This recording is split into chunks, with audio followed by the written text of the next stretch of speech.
Addicts are here. Including Carol from Roy. Carolyn Roy. Yeah. Roy. Yeah. Roy, Utah. Yes. It's a wonderful community. Because On this day. on this day, in 1962, Jeffrey Dean Isbell was born. Jeffrey Dean Isbell. You get in here right now. Izzy Stradlin, which is a better rock name than Jeffrey. Jeffrey is not a good rock Jeffrey. name. Jeffrey. Jeff. Sir Paul McCartney's kids were taunted for claiming that their dad wrote Live and Let Die after Guns N' Roses covered the iconic James Bond theme. The band fronted by Axl Rose recorded a version of his 007 anthem for their 1991 album, Use Your Illusion, with the track remaining a fixture in their live sets. Sir Paul, 81 years old at the time of this writing, has now recalled how his kids would go to school and boast that it was their dad who was responsible for creating the song, only to be told, "You're a liar." Speaking on a Life and Lyrics podcast, McCartney said, "I thought it was pretty good, actually. I was more amazed that they would actually do it, this young American group. But the interesting thing was my kids would go to school and they would say, 'My dad wrote that.' And they'd go, 'No, he didn't. Wait a it was minute. Guns N' Roses.'" You're Paul McCartney's kids, and there are kids at school giving them crap about Yeah. anything? Liar! You liar! Gina, you apparently don't remember school. It doesn't matter who you are. People will give you crap for something. Carrie, I have another good reason for that specific song for Izzy Stradlin's birthday. Oh. Music video for that was filmed in August 1991, featuring the band playing live on stage. The video was made shortly before Izzy's departure from the band and is the last video in which he appears. I knew that. So you totally knew that. Oh, everybody knew that. And that's why It was just, it was there. It was just sitting there. I like that version of that. Yeah, it's pretty good. But Izzy said, "You guys are all drug addicts, and I'm leaving." Good for him. And he left at the height, like he could have stuck around for. Hey, there's. Wait a minute. Drug addicts in a rock band? I know. Oh, come on. You guys are. I'm out of here. He rejoined later, because then you're like, you're all sober now, so I'll come back. Paul McCartney. What a genius. He never had to leave because of drugs. Didn't he get arrested for drugs? Yeah, he Several did. times. Smoking. He spent several days in jail, maybe more than several days in jail in Japan, because he was stopped at the airport he had some marijuana on him. He's always enjoyed the marijuana. The devil's lettuce? Gauge, man. Jazz cigarettes. Reefer. Shoot that Gauge my way, Ace. And Guns N' Roses, they're still doing stuff, aren't they? Oh, yeah. But didn't you say that Axl Rose? It sounded to me like on that song, his voice was on the verge of disappearing. Has it gone away? No, that was peak Axl. It's not on the verge of going away. So Paul McCartney, of course, arrested for marijuana in Japan, but also arrested many times. November 1960, Paul McCartney and Pete Best were arrested in Germany. They were accused of attempted arson after lighting a condom on fire. What? So that's a weird drug habit, that is. Lighting condoms. Yeah. Well, it's what's in the condom that counts. That's a saying, as a matter of fact. I think that ought to be on some condom packages. It's what's in the condom that counts. That's any other drug arrests for Paul Well, McCartney? I found an article with this headline: 5 times the Beatles were hassled by the man. Hassled by the man. Okay. Which man? Let's see. November 10th, 1960, Paul McCartney and Pete Best arrested for attempted arson, lighting a condom on fire as a prank. At the time, the early Beatles were trying to establish themselves as competitive in the Hamburg music scene. So you have to, do crazy things, I guess. January 1965, Ringo Starr was fined and had his car impounded for illegally parking. Well, Good thing. Illegally parking? The man told him he couldn't park there. In front of the British embassy in Washington D.C. I guess that's why it's notable. October 18th, 1968. John Lennon and Yoko Ono arrested at their home in London for possession of cannabis. Let's see. March 12th, 1969. George Harrison and his wife Patty Boyd arrested for possession of cannabis. January 16th, 1980. Paul McCartney arrested in Japan for marijuana possession. How long did he stay in jail? He was in jail for a while. 9 days. 9 days. So petty marijuana arrests and an illegal parking. Yeah. So lighting the condom on fire was the most interesting one of those. Not the bad boys of rock and roll. No. I don't think. Now the Rolling Stones, on the other hand. Should I see? It would take too long. Yeah. They used to on a few occasions. The story is they would go get their blood completely drained and new blood put in. That's not a thing. Yes. Yeah, I think it is. They completely drain your blood and replace it. Yeah, because they were so addicted to heroin, and so they would drain their blood and replace it. February 12th, 1967, Mick Jagger and Keith Richards arrested for using drugs at a party. May 10th, 1967, Brian Jones arrested for possession of marijuana. 1968, Jones again, marijuana. May 24th, 1968, Mick Jagger and Marianne Faithfull, drugs. Charlie Watts. Not Charlie. His wife, Shirley. Shirley Watts. Who I think he was married to for 100 years. Yeah. She was arrested for causing an incident at an airport. She was swearing and hitting customs officials. There you go. Keith Richards beat a heroin addiction by having his blood drained. Oh, this is Snopes. Let's see. Yeah, it's not a thing. See if it's true. July 18th, 1972, Mick Jagger and Keith Richards arrested for scuffling with photographers in Rhode Island. It is false. Yeah, that's not a thing. Let's see. Keith Richards, 1973, arrested for possession of various drug paraphernalia.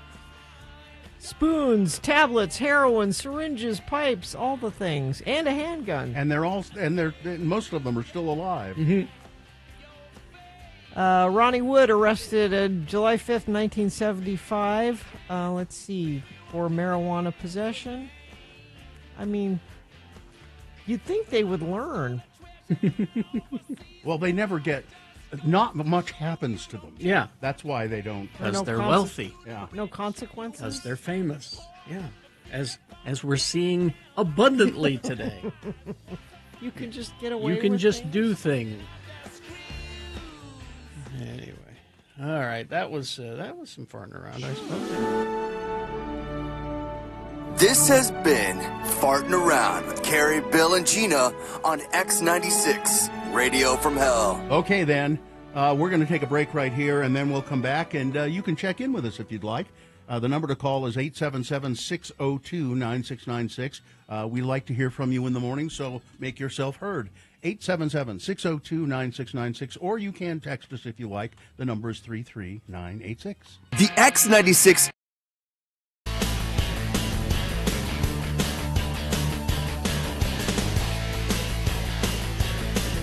Yes? And I saw something we were talking about on the show. Yes. I saw the Dr. Pepper flavored Peeps. Did you see if they had the Oreos?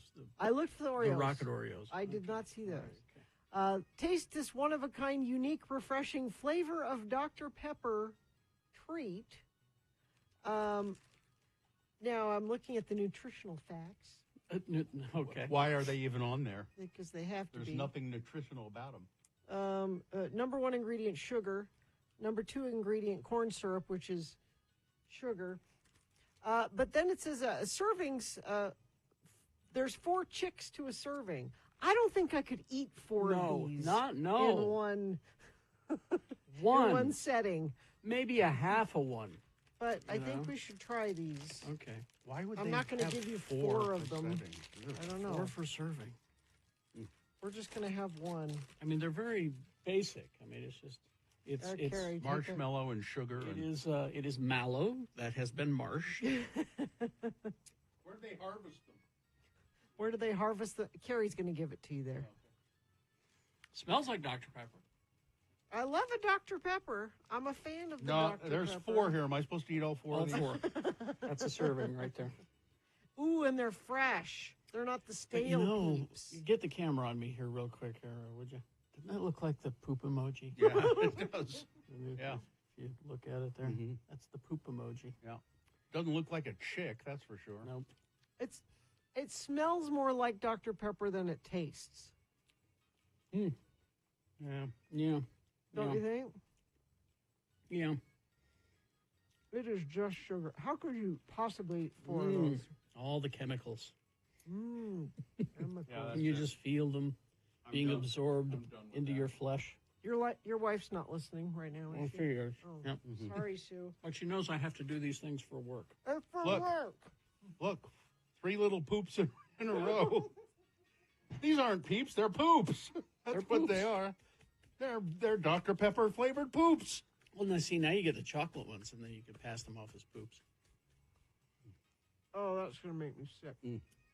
Yeah, especially with the donut critic stuff know. we had earlier. Well, so I off the air, I said, I brought these peeps. Do you want to wait till a day when we haven't had the donut critic? Mm-hmm. But no. Well, we talked about it earlier, so there it is. Yeah.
X96. All right, 6:20. Let's get this over with. All right, we're going to officially begin the show. I'm a little upset, though. Why? Well, because, Gina, you just destroyed that myth of the Rolling Stones getting their blood transfused to get over. That makes You me... were that was you were going to do that, weren't you? She personally did that. She kept saying it's not a thing, it's not a thing. So I had to finally look it up, and she did. Next thing you're going to tell me is that story about Richard Gere and the gerbil isn't true. Not true.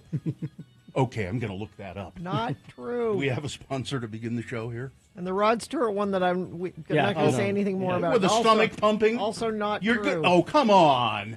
Participate in the Utah Division of Consumer Protection's free annual Declutter Day. I just put it on my calendar.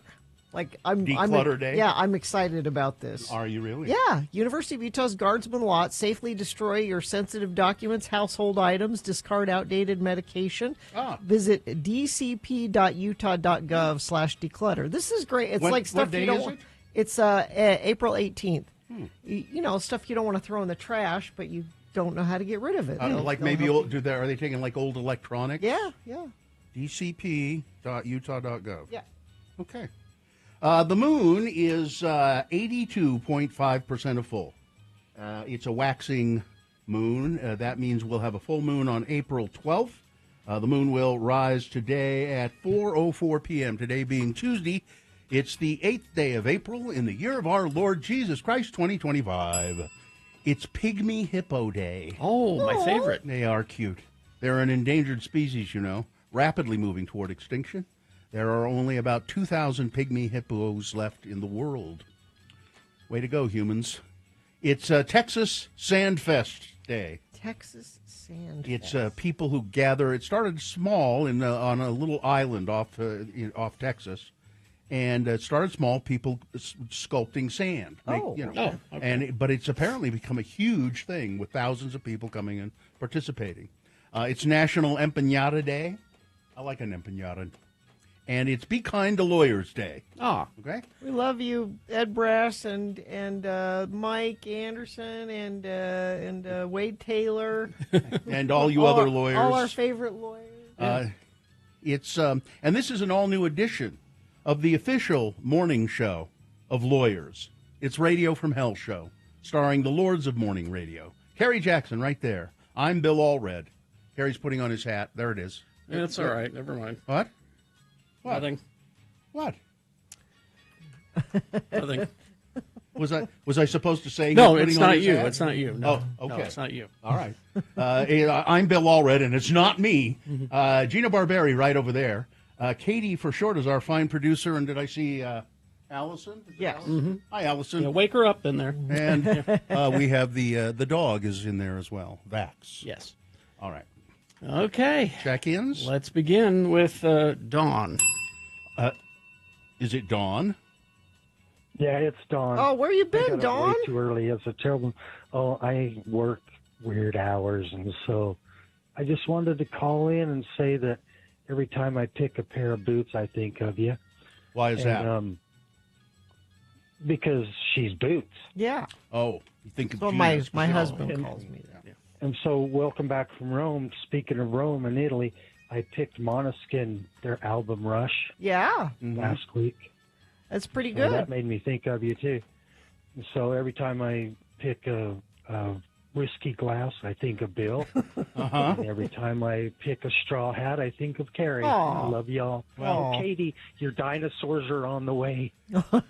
She says thank you. It's nice to know, Dawn, that you've actually you've got some steady employment.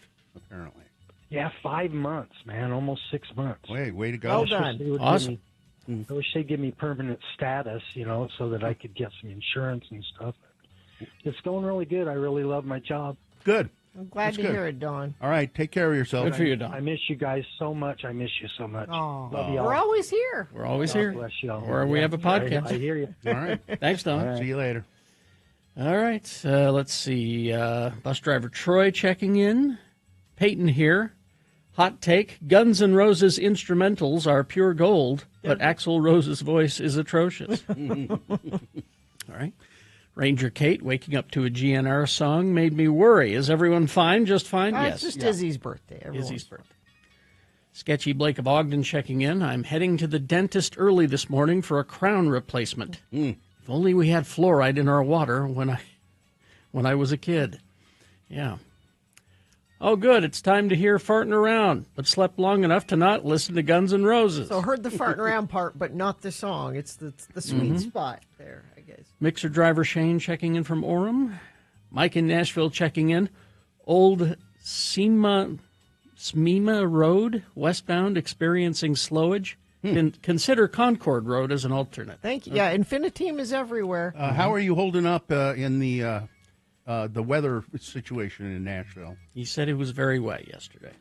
Troy of Riverton checking in. Moni from Taylorsville, have an amazing day. Perry City listener. Is there a crime desk update on the Daybell trial?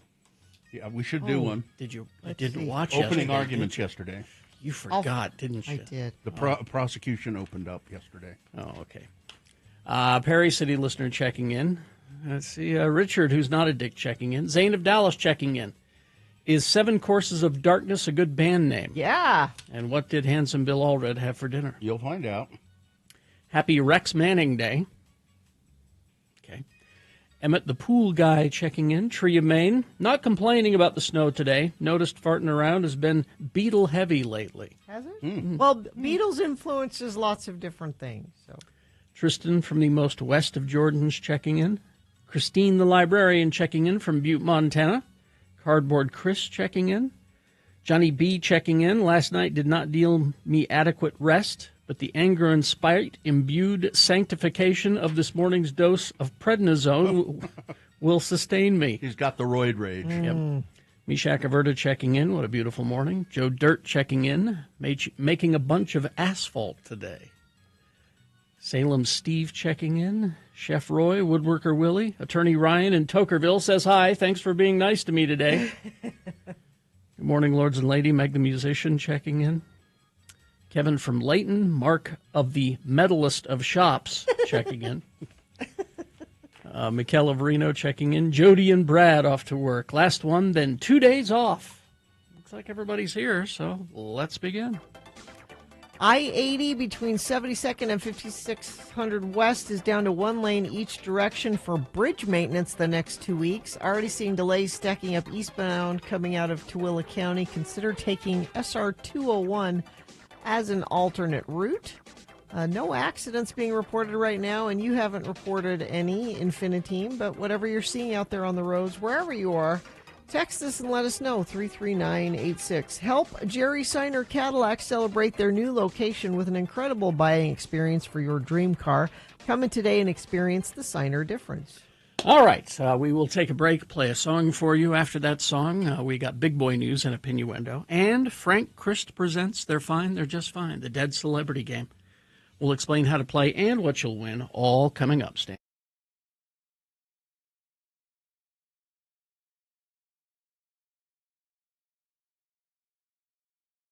Easy that even a simpleton can play it. Oh. It's time for Beat Gina. I'm your radio announcer for the modern age. I'm Johnny Ola with a word from the Atomic Energy Commission. Are you afraid of A-bomb contamination? Yes. In the event of an A-bomb attack, contamination can go away with Flowbar. What? The AEC recommends the use of detergents as beneficial because they promote effective and rapid washing away of radioactive particles that may settle on the body or become trapped in the skin cells. that works. Flowbar is a device made specifically for this purpose. It contains a safe and gentle liquid detergent in a plastic soap-shaped container which can be carried around for instant use. Be prepared. Protect your family and yourself by keeping Flowbar detergent on hand always. Buy yours now at stores everywhere or by mail from the manufacturer. Wash away radioactive contamination with Flowbar. And now, here's a man who has no fear of contamination, radioactive or otherwise. He's your host, Kerry Jackson. Thank you, Johnny Ola. You're welcome. All right, the randomizer has picked a contestant. Anthony, are you there? I am. All right, Anthony, we're going to toss a coin to see who goes first. It will give you an advantage in the game. We're using an actual coin because people are questioning the integrity of the coin toss app. A But here we real go. coin. Heads or tails there, Anthony? Call it. Anthony. Heads. All right. Heads. There we go. And boom, it is heads. Oh, There Anthony, we you're go. one step closer to winning this pocket knife kit from Knaff's Knives. All right, Anthony, Yeah. if you beat Gina at Mr. Rogers Trivia, you will win the knife. But if she beats you, if she manages to crawl from behind, what are you prepared to do in her name? $50 donation to the road home. Excellent. All right, there we go. Okay, so the first question, again, is the anniversary of Fred Rogers' death day. So it's Fred Rogers, Mr. Rogers Trivia. All right, first question, Anthony, here we go. Anthony, why are there no hands on Daniel Striped Tiger's clock? You ever notice that? I didn't. I did. No. It always bugged me, too. Why are there no hands on Daniel Striped Tiger's clock? Is it one, Daniel doesn't get hands until he earns them? Was it two, Mr. Rogers planned a storyline about Daniel learning to make clock hands from Handyman Negri? 3, because the neighborhood of make-believe, we can pretend it's any time that we want. Or 4, seriously, until you learn how to say striped tiger, not striped, no hands for you. Number 3. Number 3 is correct. Yes. That's a point for Anthony. Now we go to Gina. Gina, let's go to our page 2. Gina, let's see. Oh, okay. The numbers on King Friday the 13th's and Handyman Negri's firefighter helmets Okay. are 143. Okay. 143 was Fred Rogers' numerical secret way of saying what? Is it 1, I love you? Is it 2, be my neighbor? Is it 3, Lee Harvey Oswald did not act alone? Or 4, X the owl is not what he seems? Oh. Mm-hmm. Well, I like number 4. I'm going to go with I love you. I love you is correct. All right. 143. 1 point for Gina. The game is tied. Now we go to Anthony again. All right, Anthony. Yeah. Mr. Rogers was known for utilizing what to emphasize a point at different times during the program, which he did without telling cast members or the crew, confusing them at times. He did this to emphasize a point. Was it 1, Okay. shaking a tin can full of pennies? Is it 2, silence? Is it 3, simply smiling into the camera? Or 4, a squirt gun filled with ammonia? 2. Silence is correct. All right, Anthony. You have 2 points. Now to Gina to see if she can tie it up. All right, Gina. Yes. Mr. McFeely is named after who? You're smiling like you know this one. Mr. McFeely is named after who? Is it 1, his old Cub Scout leader? McFeely was his nickname. It's a sad story, It's a sad- really. yeah, It's, Is it 2, Fred's neighbor Morris Albert, who wrote and sang the song Feelings? Is it 3, a failed menu item at McDonald's? Or 4, Fred Rogers' middle name is McFeely? Number 2. Wow, I fooled you good with that one. Yeah. This is a chance for you, Anthony, to win the game. Okay, so can you give me the remaining 3 one more time? Well, there were 3, Fred Rogers, Morris Albert. That's the one that she picked. Yeah. Is it Okay. 2, a failed... hold it. Is it 2, 3, a failed menu item at McDonald's? Or 4, Fred Rogers' middle name is McFeely? Number 4. That is correct. That is correct. His Oh, middle name is wow. McFeely, and Anthony, you win the game handily. Nicely done. There we You go. get the knife from Knaff's Knives. It's a very nice prize, Anthony. All right, perfect. You will like it. Hang on. Hold on the line. Hold Tell you how on. to get that. I've got to go. I've got some decontamination to do. Oh, scrub hard. Well,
Because on this day in 1978, the Police released Roxanne, the lead single from their debut studio album, Outlandos de Amor. The song is one of the Rock and Roll Hall of Fame's 500 songs that shaped rock and roll. Yeah, I can believe it. Yep. All right, there you go. Big boy news and innuendo now. And right after that, it's Frank Christ Presents They're Fine, They're Just Fine, the Dead Celebrity Game. We'll give you a list of 4 celebrity names. 3 of those celebrities are just fine. One of them is dead. If you pick the dead one correctly, you will win. Tickets to see Sam Fender at the Union on April 23rd. All right, Sam Fender tickets, 877-602-9696. All you got to do is play Frank Christ Presents. Line up as soon as possible. The sooner the better. Right after this, Big Boy News and Innuendo, brought to you by Business owners, do you owe $15,000 or more on employment taxes and don't know what to do? McClure and Stewart, your local trusted tax attorneys. Go to McClureandStewart.com today. Post Malone was photographed, it says here, packing on the PDA, public display of affection, with his new girlfriend. Were they canoodling? Christy Lee. No, they were packing on the PDA. I like it when celebrities canoodle. They were on a shopping trip Monday in Paris on the Avenue Montaigne. Malone towered over Lee as he lowered his head down to kiss her. Meanwhile, Lee, who is a Parsons School of Design student based in New York City, held Malone's hands as she tilted her head up to smooch him back. Post Malone and his girlfriend in shopping in Paris. They're wearing matching coats. The couple had just come from an edgy boutique, it says here, called Chrome Hearts, where he reportedly showered her with gifts. They also stopped by Chanel, but for the afternoon outing, the singer paired a camel-colored jacket with blue jeans, white sneakers, and matching baseball cap. Whether intentional or not, Lee's jacket matched her boyfriend's. She wore it atop a blue gingham-patterned skater dress, finishing off her look with brown belt and matching calf-high boots. Yeah, they're both kind of dressed the same. Yeah, a little bit. That's on purpose. That's not that's not an accident. And they look cute. They're cute. So there you go. Now this is a story that I've had in the file for a few days, and it just keeps escaping me. Finally, I've got it nailed down here. A Utah judge has been charged with forcible sexual abuse after an alleged incident at his Salt Lake City home last month. Along with the sexual abuse charge, 3rd District Court Judge William Kenneth Kendall was also charged with distribution or arranging to distribute a controlled substance, possession and use of a controlled substance, and possession of drug paraphernalia. He's been placed, of course, on administrative leave without pay. According to the indictment filed against Kendall, the judge hosted a small party at his home in February, following a larger event that the group had attended. While at his home, Kendall allegedly provided THC to a woman who said that she and Kendall used it through a weed pen. The woman told detectives that during the evening, Kendall touched her over and over through her clothing without consent. While executing a search warrant of Kendall's home, detectives located the THC products and other paraphernalia. So there you go. That's a Salt Lake City judge. And now, Lori Daybell trial got underway yesterday. Ace crime reporter Gina has the scoop. Lori Vallow Daybell, who is serving as her own counsel, that means this will be fun. Yep. Presented a timeline of events leading to the July 11th fatal shooting of Charles Vallow, 62 years old, by her brother Alex Cox.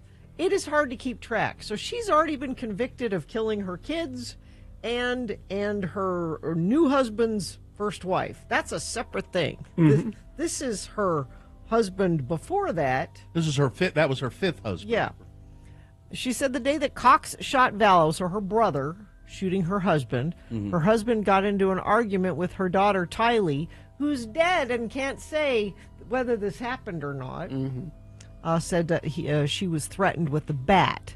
And Charles intervened to save Tylee at some point.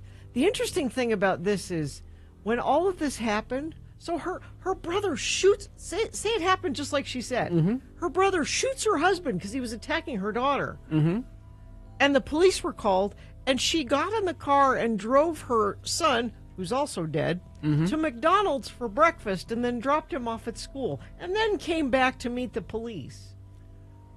Oh, yeah, my husband's dead. And Well, so that was just the first day, her opening statement. So 5 people were rescued after their private plane, which had departed from Utah, skidded off a runway and into a bay near the Oregon coast early Monday.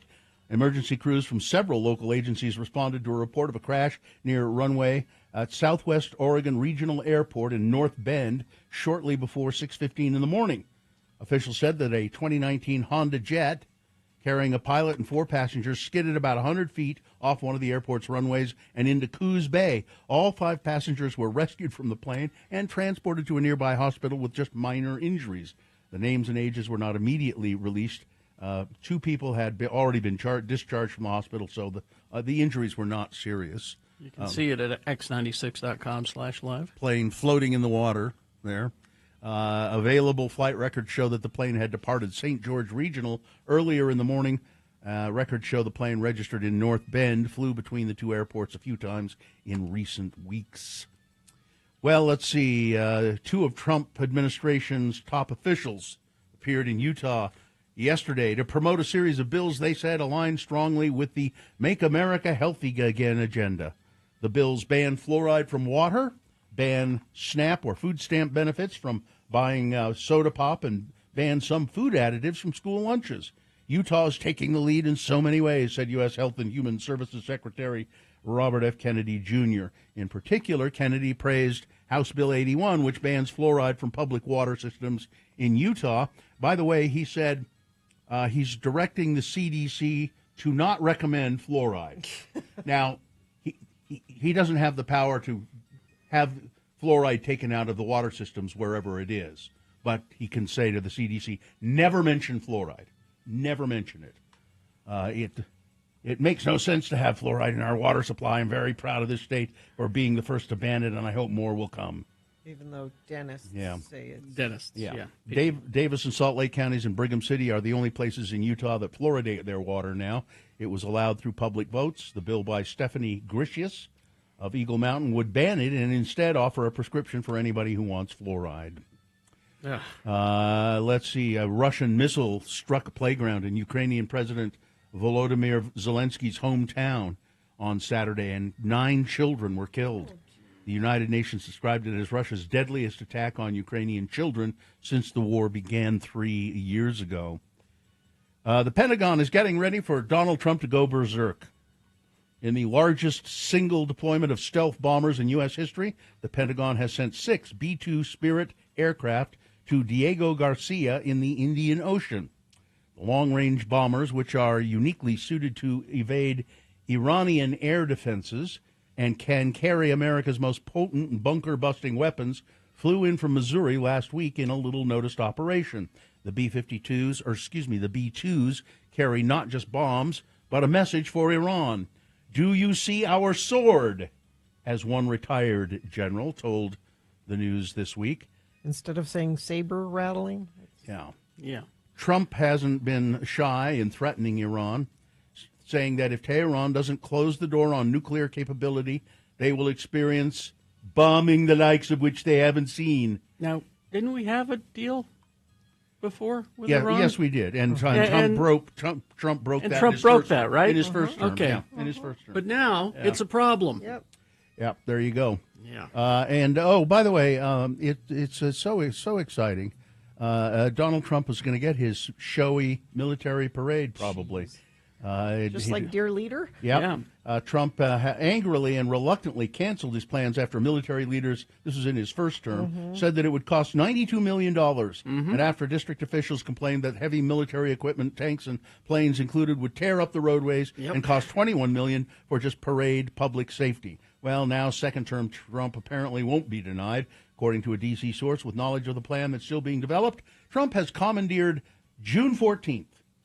It's a Saturday, the 250th anniversary of the U.S. Army, and as it happens, Trump's 79th birthday for his military parade. It would stretch almost 4 miles from the Pentagon in Arlington to the White House, according to a source who stressed that local authorities are just learning about it. Oh, boy. It's because first term, there were people around that could push back, and this time, there's nobody. Well, what about the deficit? What about the money problems we're having? Yeah, why? This seems that's- like waste. This seems, where's Doge? Yeah. You know? Days of unrelenting heavy rain and storms that killed at least 18 people worsened flooding as some rivers rose to near record levels and inundated towns across an already saturated United States South and parts of the Midwest. Cities ordered evacuations and rescue crews in inflatable boats, checked on residents in Kentucky and Tennessee with utilities shutting off power and gas in a region stretching from Texas to Ohio. Quote, as long as I have been alive, I'm 52 years old, this is the worst I have ever seen it, said Wendy Quire, the general manager at the Brown Barrel Restaurant in downtown Frankfort, Kentucky, the state capital built around the swollen Kentucky River. The rain just won't stop, she said. It's been nonstop for days and days and days. Officials diverted traffic, turned off utilities to businesses in the city as the river was expected to crest above 49 feet to record-setting levels. Let's see. That's about one more. Oh, yeah. Marcelino Machico Abad Tolentino is 4 feet 3 inches tall, and he is also believed to be the world's oldest person. He turned 125 years old on Saturday, April 5th. Born in the remote Chagla district in Peru, Tolentino's government-issued photo ID lists the year of his birth as 1900. Really? The old and very tiny man who celebrated his birthday at a care home in Huánuco, Peru. Yeah, there is x96.com/live.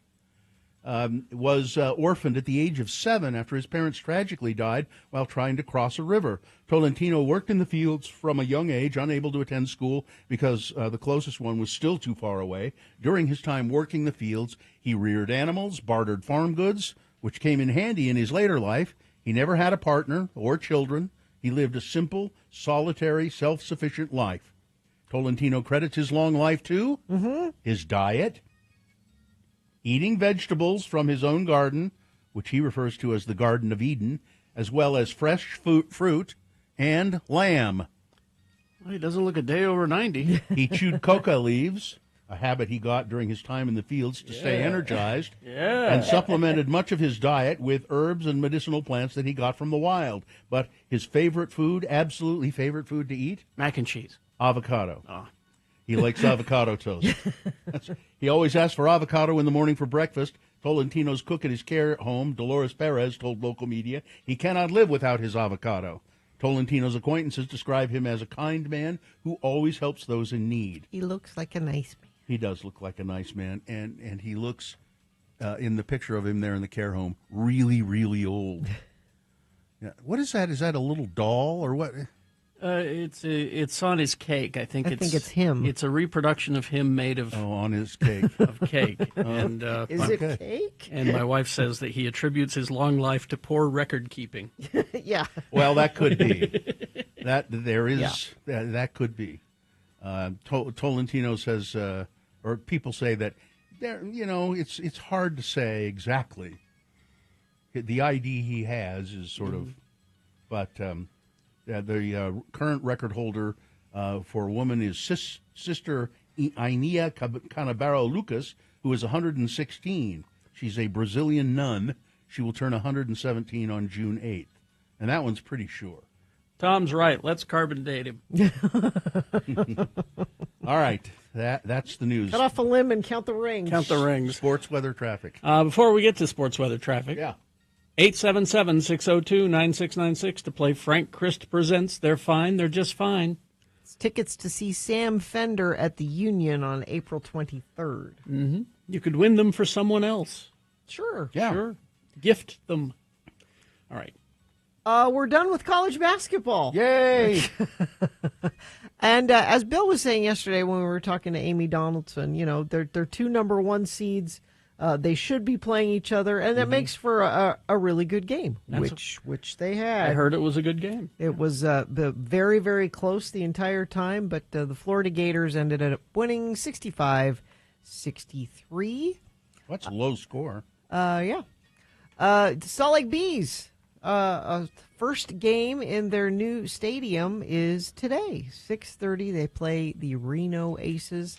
They're saying if you're going out to the game, there's lots of construction still around there.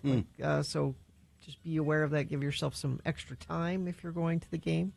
Utah Hockey Club is also home tonight against Seattle Kraken. That is at 7 p.m. That's your sports. Weather. So slightly cooler today than it was yesterday, but still very nice, 66, partly cloudy. And like I was telling you yesterday, we warm back up not only to the 70s, but to the 80s by Friday. This is just a tiny little cold front that's coming through. We're not going to see any rain or anything. Just cool things off just a little bit. Crash northbound Bangor Highway 201 freeway overpass. The right shoulder is blocked. Alert for drivers. I-80 between 72nd and 56 West is down to one lane each direction for bridge maintenance. This is going to go on for the next 2 weeks. Delays stacking up eastbound coming out of Tooele County. You might want to consider taking SR 201 as an alternate route. No other accidents being reported. Let me check our message stream. That's where Infiniteam reports what you're seeing out there on the roads.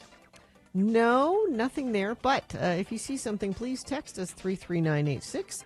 Excel Automotive Repair, commuter vehicle repair specialist, Asian and small domestic vehicles, dealership quality service at independent shop rates, 33rd South 290 East. To make an appointment, go to excelautomotiverepair.com. Frank Christ has entered the studio. The Grim Reaper himself, the Reaper of Celebrity Souls. Oh, hello, everyone. Hi, Frank. I was just reading something about Grim Reapers. Oh? There are more than one. You are one of several. That sometimes, rather than a scythe, the Grim Reaper will carry an hourglass, and then Your time is up. and then point to it when they go to. But you carry the scythe. I carry the scythe because sometimes the celebrities are a little, standoffish. They fight a little, I see. you know? Yes. Frank is here to play the game we call Frank Chris Presents. They're fine. They're just fine. You see, the thing is, Frank's job, his curse, his whatever you want to call it, is It's a curse. It's a curse to reap And the a souls. job. Yes, to reap the souls Curse of and a job.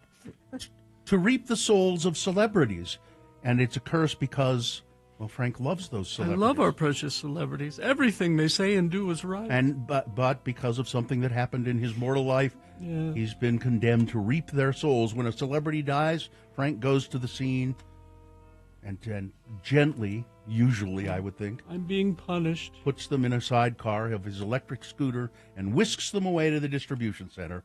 And we play the game Frank Chris Presents. They're fine. They're just fine if we have a contestant. Yes, Jesse is here. Jesse, good morning. How are you? I'm doing great. Good, I'm Jesse. doing fine. You're fine. You're just fine. That's what we thought. Thank That's you, right, Jesse.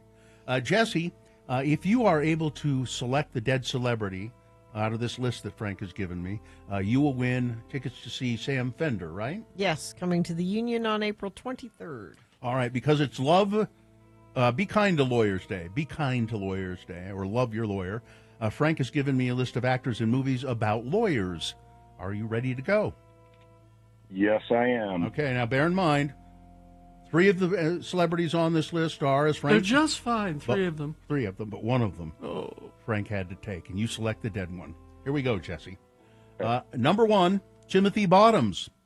Best known for Johnny Got His Gun, also The Last Picture Show. Among other films he's appeared in were Love and Pain and The Whole Damn Thing, Roller Coaster, Invaders from Mars, and Elephant. He stars in a famous law school movie, The Paper Chase. Number one, Timothy Bottoms. Number two, Vanessa Redgrave. Won an Academy Award, a Tony Award, 2 Primetime Emmy Awards, won Best Supporting Actress for a movie called Julia. Her other nominations were for Isadora, Mary Queen of Scots, The Bostonians, and Howard's End. She's in A Man for All Seasons, where Sir Thomas More is put on trial and wrongfully found guilty and beheaded. Number 2, Vanessa Redgrave. Number 3 is David Paymer. He was in Mr. Saturday Night, Quiz Show, Searching for Bobby Fischer, City Slickers, Crazy People, State and Maine, Payback, Get Shorty, and Carpool. He's in the Spielberg-directed historical drama Amistad. Much of that movie is played out in the U.S. Supreme Court in the 1800s. Number 3, David Paymer. And finally, Robert Loggia, who performed in many movies, including The Greatest Story Ever Told, 3 Pink Panther films, An Officer and a Gentleman, Scarface, Prizzi's Honor, Independence Day, Lost Highway, Tim and Eric's billion-dollar movie. He was nominated for an Academy Award for his performance in the legal thriller Jagged Edge. Number 4 is Robert Loggia. All right, Jesse, which one of those actors is dead? I am really leaning towards number 4, Robert Loggia. You are correct. Robert Loggia, also the star of a what was it? What commercial is it? Orange juice? Minute Maid orange juice. Yeah. Orange tangerine. It's got calcium. Then I'm not drinking it. Oh, no, it's sweet. You like it. I don't believe you. Well, then who would you believe? I don't know, Robert Loggia. Whoa, Robert Loggia. Billy, your mother's right. New Minute Maid orange tangerine tastes great. It's got as much calcium as milk. If you say so, Mr. Loggia. Yeah. This is great. Enjoy your breakfast. New Minute Maid orange tangerine. Yeah. Best commercial ever. All right, Jesse, congratulations. Knowing that Robert Loggia died in 2015 at the age of 85, you will get tickets to go see Fender, Sam Fender. Hang on the line, Jesse, and Katie will tell you what you need to do. It was tough taking Robert Loggia. Well, he's a tough guy. You don't mess with Robert Loggia. Well, he was tough on the outside. I think he was probably... The last thing he said to me was, yeah. Yeah. All right, well, I've got to go check on that turd John Schneider. Oh, really? Yeah. Well, 65. I hear he's coming to your neck of the woods in September. Oh, that's no. right. Yeah. Mm. Is he Stradlin still here? Yeah. 63? Yeah. Wow, that's amazing. Goodbye, everybody. Goodbye. Goodbye, Frank. Only one accident to tell you about so far this morning. Crash northbound Bangor Highway at the 201 freeway overpass. It's blocking the right shoulder. And that's about it. If you're seeing something, you can share it with us via text. Just make sure it's safe for you to text 33986. Business owners, do you owe $15,000 or more on employment taxes and don't know what to do? McClure & Stewart, your local trusted tax attorneys. Go to McClureandStewart.com today. KXRK Provo, we will take a break. We'll be back. Don't forget, Boner of the Day is coming up. Stand by for that. Get ready to vote. RenaissanceRanch.com. Yeah, it's Renaissance Ranch Addiction Treatment Center. And you know, if somebody in your family is suffering from addiction, it's really difficult. And sometimes they get better and then they relapse. But Renaissance Ranch has a lifetime guarantee, meaning that if somebody were to complete and graduate their program and then were to have a relapse, they can go back through the program for free of charge. So contact Renaissance Ranch if you or someone you love is struggling with addiction to drugs and alcohol. The hardest part is allowing yourself or doing it on behalf of somebody to reach out, because people are embarrassed if somebody in their family is suffering from alcohol or drug addiction. The program at Renaissance Ranch is designed for male patients specifically. They offer residential and outpatient services, and RenaissanceRanch.com is where you want to go. They're now accepting most private insurance plans and Medicaid.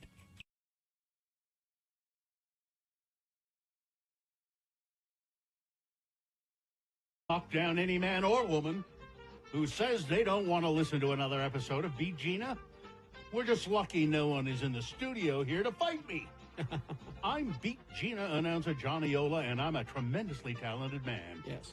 Meet the man, though, who can tell you how to lick pimples, acne, and other externally caused skin blemishes and make them disappear from sight instantly. Who dat? That man is Mr. John H. Rubin, Ph.D., a well-known pharmacist who has spent almost 20 years trying to solve one of the most vexing problems of youth and adults, too: unsightly acne, pimples, and blackheads. And if neglected, acne pimples may leave permanent scars and pits. Mr. Rubin, after much experimenting and research in cooperation with doctors and chemists, found what he was seeking, a formula that would lick pimples. That's not a good way to. I'm sorry, Johnny. Who's the professional announcer? Me are. or you? He's just reading the ad copy, you know. Mr. Rubin, after much experimenting and research in cooperation with doctors and chemists, found what he was seeking, a formula that would lick pimples. He succeeded beyond his wildest expectations, and he was so proud of his treatment, he gave it his own name, Rubin X. Try Rubin X at no risk to you.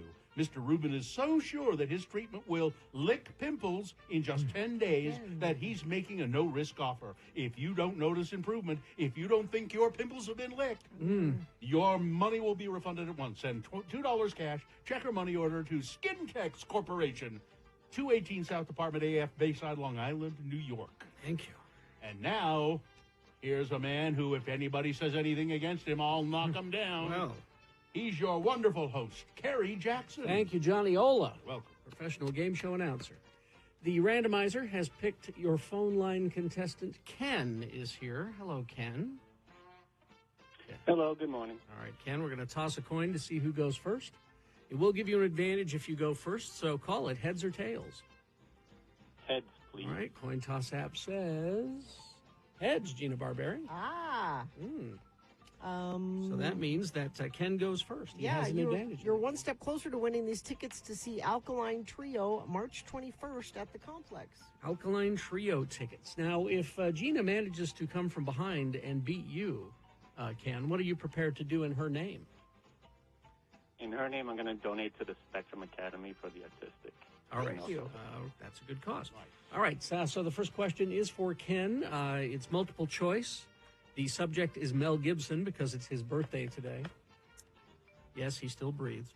The Mel Gibson questions will give you multiple choice. If you answer it correctly, you get the point, Ken. If not, I'll allow Gina to answer it correctly, stealing the point away. And we'll go back and forth till one of you gets 3 points. All right, so Ken, what medical issue does Mel Gibson have? I can't wait to hear the options. He has here. a medical condition. Is it 1, stage 4 anti-Semitism? Is it 2, he has a horseshoe-shaped kidney? Is it 3, debilitating misogyny? Or 4, pica? Sorry, can you repeat the first two? The first 2, stage 4 anti-Semitism, or 2, he has a horseshoe kidney. All right, I'm going to guess 3. Debilitating misogyny? I mean, I think you have to give it to him. I would accept it, but that's not what we're looking for. Sorry. No? Nope, sorry, Gina. It's up to you. A horseshoe kidney? Horseshoe kidney. Well, that's odd. Yeah, I know, right? Gina stole that point, and she now controls the question. Gina. Yes. How did Mel Gibson meet his wife? Okay. Was it 1, TrumpSingles.com? Is it 2, in a bar? Is it 3, MisdemeanorBattery.com? Or 4, a dating service in Australia? A bar? Wow. No? He does have an alcohol problem, but no. There you go, Ken. Ken? I'm going to dating service? Dating service in Australia, yes. There you go. It's tied up, and Ken, you control the question, a chance to go ahead. All right. Ken, Mel Gibson owns a private what on his property? A private what on his property? Is it 1, a chapel? Is it 2, a Hooters? Is it 3, a 6? Like Bob and Morgan did. in Morgan? Yeah. Just texted. Just said, Simple hey. as that. Oh, okay. Do you want some more stories? Sure. Gina, international traveler, went to Rome. Did you ever run into your son? Well, I was going to tell the story of why we went to Rome, and he's part of that. Mm-hmm. So it's spring break, and a great teacher at Judge Memorial, the Latin teacher, Mr. Saran, he is famous for putting these trips together. Festus, many years ago, when he was a Latin student of Mr. Saran, took a spring break trip with him. And Mr. Saran and his wife, Jen. Bill, you know his wife, Jen. Oh, yeah. Because she has the same name as my wife. Super nice people. And they put this trip together. And Muhammad, my youngest son, not the prophet, wanted to go on the trip. And there was some discussion as to whether we would want to be chaperones on this trip, which I said, absolutely not. That sounds horrible. Why would you do that? That was very wise of you. And I also don't think Muhammad wanted us. No. It's not fun to have your parents. No. The whole point is to get away from them for a while. But we thought maybe this is an opportunity for us to go to Italy and just sort of be in the neighborhood, but not officially on the trip. So what are you doing here? So you could just keep an eye on him. Well, here's our exact thinking. If he loses his passport, it will be easier for us to deal with it if we're there. Because he will lose his passport. He did not lose it, but we thought if he lost it. He seems the kind of kid that would lose his passport. I mean, it's because the kids are responsible for their own passport. Like, it's not like they collect them all and then, like... They should. They here's your passport. You're responsible for it. But my husband and I thought, well, we'll just go. Now, they went everywhere. They went to Florence, Milan, Assisi, Pompeii, Verona, Venice. They toured all over. Yeah, okay. We said, we're just going to go to Rome. We're just going to stay put in one place. Okay. And we're in the neighborhood. And to answer your question, no, never ran into him, which was fine. Yeah. Which was fine. The way we planned it, though, is that we left the day after they did. So get him on the plane, get him out. We'll leave the next day. And we came home the day before. Okay. Same thing. We're here. So when Festus went on this trip a long time ago, when we went to meet him at the airport, I thought it would be funny to make a sign where you wait for your missionary to come back. And I sent the picture to Elder Katie. Festus. By the way, Gina, did you lose your passport? No, I did not. Is that you? Yeah. So when Festus came home, I had a sign that said, "Welcome home, Elder Festus." So when we went to pick up Muhammad, I made a sign. Now, when I did Festus's sign, I just wrote with a marker on a poster board. This one, I actually got lettering. Don't let Festus know. God, he'll be so upset. You love Muhammad more than me, huh? I had crafts available. So I made him a sign that said, "Welcome home, Elder Muhammad." Because that's funny. How many Elder Muhammads do you think are coming back from their mission? Well, Very it is many? I don't think so. It's a pretty common name, though. But I'm curious if anybody has ever known an Elder Muhammad. I bet there is one. I'm sure of it. So we're standing there waiting for him to come out, and this is my child who is ear to ear grin 365 days a year. He's just a happy kid. He walks out and he is not ear to ear grin. And at first I thought, oh no, he's embarrassed that I made this sign. Did the sign. I would have been. Oh, Mom. No. So what's wrong, Muhammad? And he said, well, my bag made it here. Because he had an air tag, which we put in it for another to keep track of. Yeah. He said, I saw on the plane that my bag made it here, and I went to the carousel. I saw another bag on there that looked like my bag. No, this happens fairly often. But my bag was not there, and he was looking at his phone, and he watched the bag go out into the parking lot, Going and away. get on the freeway. And happens pretty often because they look the same, Yeah. And we said, well, maybe we can track it and go to their house and knock on the door. But as we're watching it, it's going up Parley's Canyon. Oh. It's going to Evanston. Oh, no. And Muhammad is just, he's exhausted because he's been traveling. But like all of his souvenirs and his clothes, like everything was in the suitcase. Well, and I said, honey, I promise when that guy gets home and opens that, he doesn't want your suitcase. He wants his suitcase. He's gonna bring it back. Assuming he's honest, or assuming it is a guy.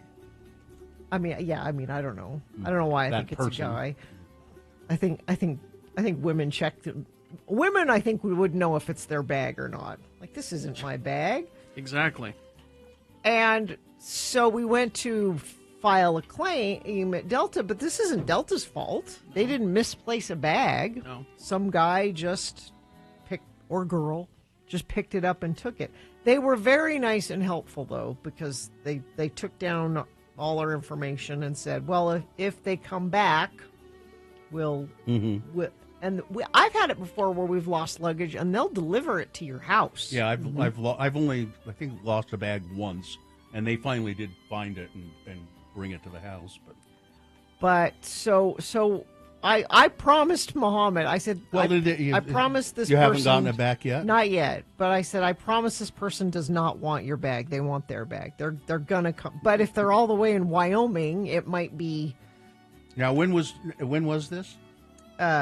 Sunday. Sunday, Monday. Is there any ID in the bag? Does he have it like a tag on the bag with his contact information on it? Yeah. Well, then they should have called by now. They probably found a lot of cool stuff in there and said, let's just keep this. I said, what? So what did you have? This clothing's nicer than mine. What were your souvenirs you got? And when they were in Venice, they went to Venice is famous for their glass blowing. Yeah. They went to a glass blowing demonstration, and he bought some cool little pieces of glass. Of glass that he, those kind of things you can't. I can go buy him new clothes, but that's not replacing the. Any money in there? No, I don't think so. But so I'm putting it out there. If you flew home from Italy and you live in Wyoming and you got home with the wrong bag, could we get the bag back? I got sheep to herd. That's why it's so important to individualize your bag. Yeah, because they all look alike. Yeah, it's true. I remember asking somebody once. I said, that bag is just such a bizarre color. He said, on purpose. Yep. On purpose. Because everybody has black ones or, gray. Yeah. I see a lot of gray. Yeah. This is a blue bag. Is a blue away bag. Those away suitcases. That's what. So if you live in Wyoming and accidentally took that, if you could bring it back, please. Well, can't you? Can't you go follow the tractor? Yeah, but are we going to drive to Wyoming to get it? I don't. What? I don't think so. It's an hour and a half. Where is it, in Evanston? I think so. Yeah. That's an hour. Yeah, that's not. Go knock on their door and say, yeah, buy some lottery tickets. Yeah, maybe. That's exactly why I probably would have done it the next day if the tracker is still viable. I'm surprised he hasn't contacted you yet. Yeah. Well, because I think he wants his bag. Doesn't he want his bag? Oh, but he's contacting Delta. Yeah. And they say, oh, yeah, we got your bag right here. Mm-hmm. And so I got two bags now. Yeah, so what am I going to do with this one? I don't care. Huh? Yeah. I'm going to follow this throughout the day for you and keep you. I don't understand why you just don't go drive up there. You get on I-80. It takes no time to get to Evanston. Do you want tickets? Do you want? I get you. I'm paranoid about grabbing the wrong bag. Mm-hmm. Yeah. And I have started to grab the wrong one, but I see a tag and I go, no, wait a minute, that's not my tag. Yeah. Mm-hmm. So that's. Well, we need to find out what this guy's doing with your bag. Yeah, we want it. Yeah, this has been too long. It's been too long. It has been too long. Let's get him. Let's drive up there and get this guy. I do agree it is a guy, though. Isn't that weird that I just assume it's a guy? No, I know it's a guy. I think women, you would instantly know if it was not your bag. You wouldn't have to open it to know. Are you saying that women have some special bag sense? I just think women... No, they just have sense. That's the difference. They have some special ESP they about just luggage. have sense. Oh, this says if you mark an AirTag lost, it will notify any iPhone around the AirTag that it's lost and play a sound. Oh. Okay. There you go. Maybe we'll do that. Do that. All right. Grab it. Okay, let me refresh this, see if anything new has happened. We've had a fairly quiet commute so far, and it remains so.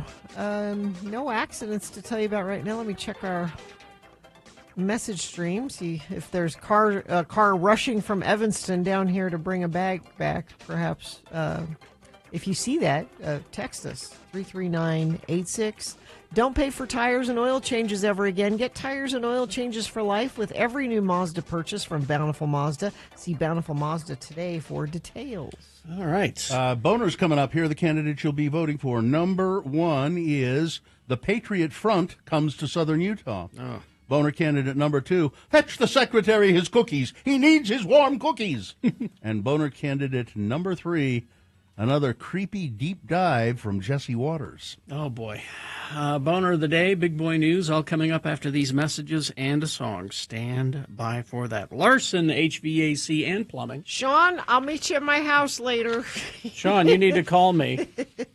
I called him 2 weeks ago, and he says, we're not ready yet. I was like, oh, for service? For the AC service. Yeah. Like, That's probably time now. I got to get the AC going. I'll remind him today. But the good thing is you have that VIP service, which I have, which anybody can have. Mm-hmm. I got it, too. And Larson HVAC will come service both your air conditioner and then your furnace, get it ready for the fall. They know what needs doing. And they're not going to upsell you or do anything that doesn't need doing. Sometimes you worry about that with HVAC. And plumbers, actually, I'm having them come out for plumbing today. They're going to fix my garbage disposal, and I've got a couple slow drains and stuff. They're Rheem Pro certified partners. Great, great people. They've been around since 2017. But yeah, get your AC service, not just Carrie. Everybody needs it done. Go to larsonhvac.com/X96, or you can call them 801-930-5450.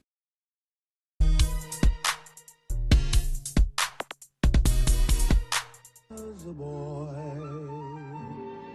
a very strange enchanted boy. That boy is Kyle Brown. He is a longtime participant on the Radio from Hell show since he was a high school kid. He and Punk, both at the same time, kind of started being on our show. Punk with his junk food and movie reviews, and Kyle with the craziness that was Kyle Brown. Kyle's now in his 50s. That goes to show. And Kyle, if you had not heard, has ALS and is in the process of dying. He can't speak very well anymore, so he's been sending us letters once a week. And here's the latest. I still eat very healthy. Honestly, I'm not sure why. I've always eaten very healthy, so I guess it's just habit. We've been told it will prolong and increase the quality of time I have, but I suppose at some point I'll just eat McDonald's and Pizza Hut for every meal. At some point I won't be able to eat, but it will be slow process of elimination. So I don't know when a last meal might happen or if I will be able to eat anything good. I do love food, but it's not at the top of my list. My wife sent me a message the other day, and it said, "What's hard is I'm asking you to do something I don't know if you can. You are so proud and you have such a rigid belief. You can't accept help in any way.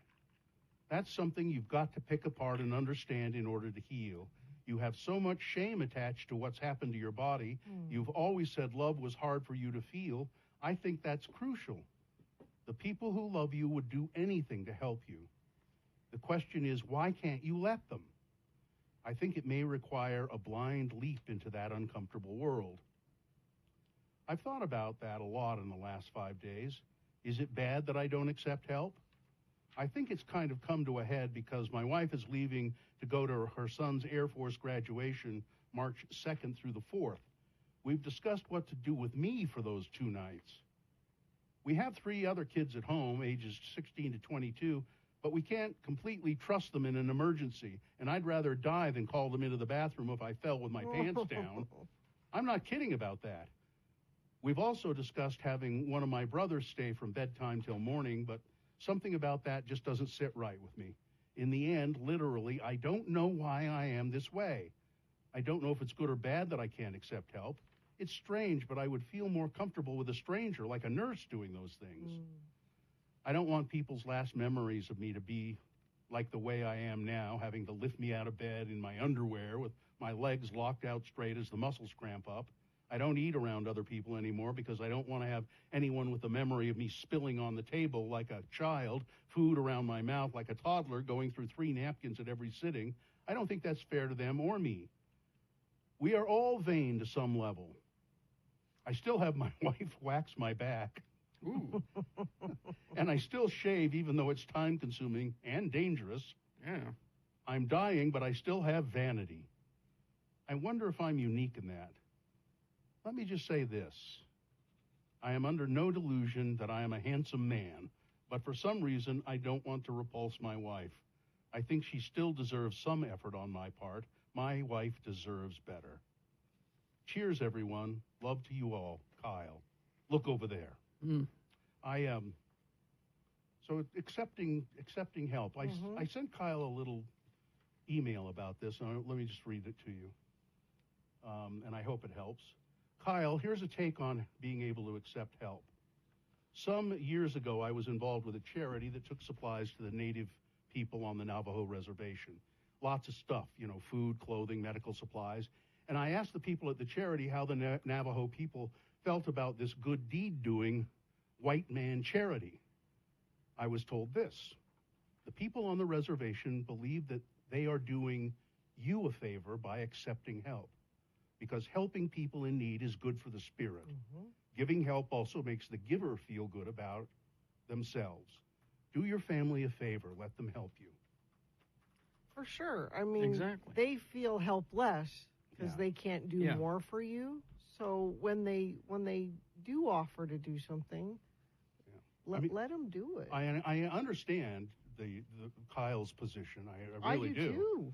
It's hard. Do you know what? When I think about, okay, if I'm ever in a position where I would need my children to care for me in the way Kyle is talking about, I agree with him. I would rather have a stranger, a nurse or somebody do it than my children. You, Gina Barberi, cared for a dying person. Yeah.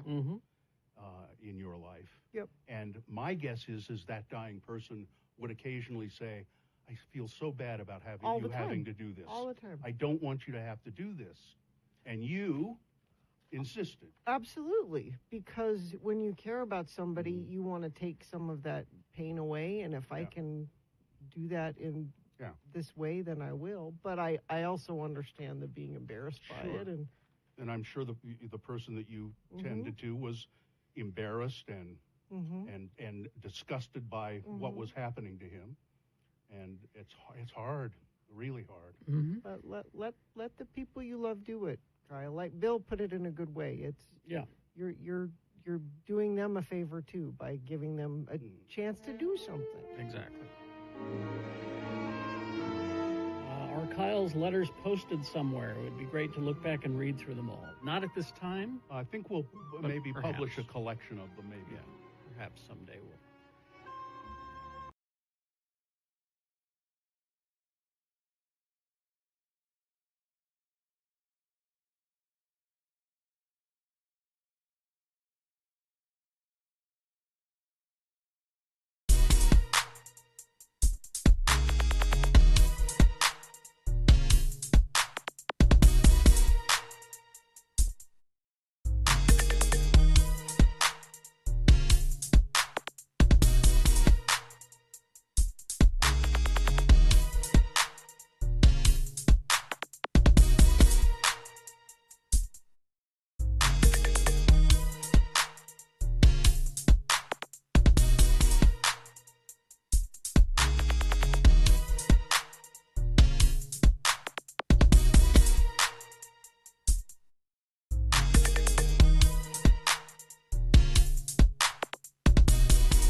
Because, well, it happened yesterday, but Dave Allen, founding bassist of Gang of Four, died on Saturday. Now, I didn't play Gang of Four. Right. Mm-hmm. He left Gang of Four and formed that band, Shriekback. Oh, I didn't know that. Yeah, Okay. with Barry Andrews, who had been in XTC. From XTC. And, Huh. And then he went on to a whole bunch of other projects as well. But I figured we could, because I know Bill likes that song. Yeah, I like Shriekback. And it's an If You Know, You Know. And it's a On This Day. Look at all that. All in one. Apparently Shriekback is still doing stuff. Are they? Yeah. Oh. It says they're years active. They were inactive for a while, but 1999 to the present. He also played in Elastic Purejoy, Low Pop Suicide, started a record label, World Domination Recordings. So, yeah. Busy guy. Go Bang is a great Shriekback album. Mm-hmm. And there's a song, I think it's on that particular album called Pretty Things, which is really good. It's good. All right, time now for Boner of the Day. 3 news stories. These are examples of bad, stupid, funny human behavior. You will have to decide with your vote of these 3 candidates which one is the worst, which one deserves to be Boner of the Day for today, April 8, 2025. We'll give you 2 candidates now, a third after the news. Once you've heard all 3, you'll vote, and one of you lucky random Boner voters will receive. Can't buy it. Got to win it. Radio from Hell Boner T-shirt. Boner candidate number 1, the Patriot Front comes to southern Utah. A sign belonging to a white supremacist group was found hanging on an overpass in Washington City near exit 13 of I-15 recently. The Washington City Police Department told St. George News that no other signs depicting this group's activity had been previously found in the area. The sign found promotes the organization Patriot Front, which reportedly has a growing presence throughout Utah. Yeah. With members hanging signs at other locations along I-15 and holding rallies in other cities. The group has alleged connections to the 2017 Unite the Right rally of Charlottesville, Virginia, which led to violence and one person being killed at the time. Yep. Here's what the Southern Poverty Law Center says about Patriot Front. Well, this is a direct quote from the Patriot Front manifesto. Yeah. An African, for example, may have lived, worked, and even been classed as a citizen in America for centuries, yet he is not an American. He is, as he likely prefers to be labeled, an African in America. The same rule applies to others who are not of the founding stock of our people, as well as those who do not share the common unconscious that permeates throughout our greater civilization and the European diaspora. America, our nation, stands before an existential threat, the lives of your children and your children's children, and your prosperity beyond that dangle above a den of vipers. A corrupt, ruthless, global, and tyrannical elite has usurped your democracy and turned it into a weapon, first to enslave and then to replace you. You know, we're all from somewhere else. Yeah. All of it. Everybody. Yeah. Well, yeah, but Gina, you and I and Carrie, we're white people. We're founding stock. We're founding stock. They're Nazis. Pretty much. Plain and simple. Pretty much. And if ladies, if your husbands are involved in this, might be time to leave them. Boner candidate number 1, the Patriot Front comes to southern Utah. Here's Boner candidate number 2. Fetch the secretary his cookies. He needs his warm cookies. Interior Secretary Doug Burgum likes chocolate chip cookies, preferably fresh baked and still warm. Well, who doesn't? I mean, I'm with him on that. This peculiar fact became the talk of the Department of the Interior in recent weeks after his chief of staff, Jody Hansen, made an unusual request of the political appointees in his office. Learn to regularly bake cookies for Secretary Burgum and his guests using the industrial ovens at the State Department headquarters.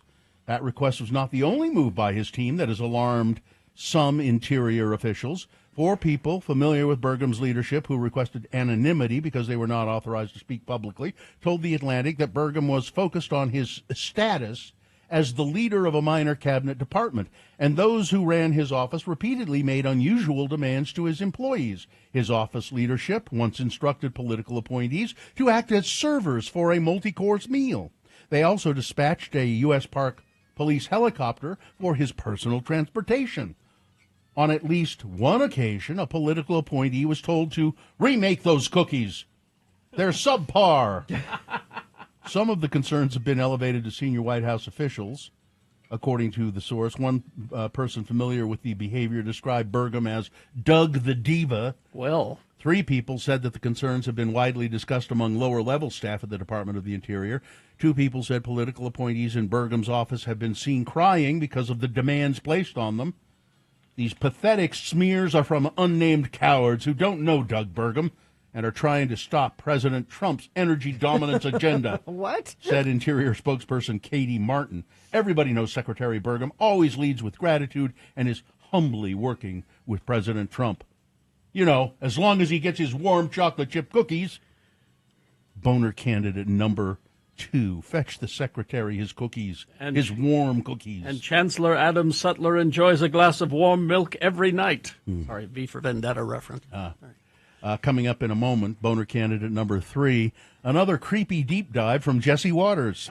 Well, Boner candidate number 3 coming up after this. Big Boy News and Opinnuendo, brought to you by Feldman's Deli, Utah's authentic Jewish deli with expanded hours, now open Tuesday through Saturday, 8 a.m. to 8:30 p.m. Breakfast till 10:30, lunch, dinner, live music Fridays and Saturdays. More information at feldmansdeli.com.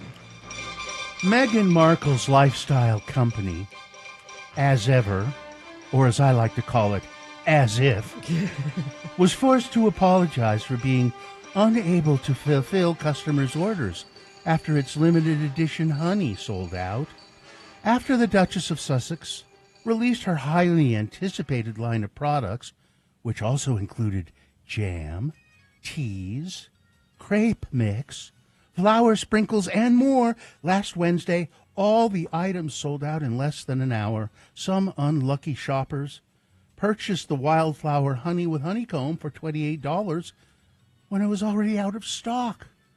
Well, they were advised they would receive a refund. I'm surprised anybody ordered it. That's a lot of money for honey, isn't Yeah. it? Yeah, I Well, thought so. Even with honeycomb in it, right? Yeah, I think Well, so. I don't know. It's pretty good honey. Well, it's as if honey. I mean, as ever. You know, Megan, you could go back to that suit show. Yeah. They'd love to have you. I'm sure they would. You know, that's work. Mm-hmm. That's work. I'm the Duchess of Sussex. Is she, though? Well, No, I don't think she I is thought anymore. she calls herself the Duchess of Sussex. Did they take the title away? I don't know.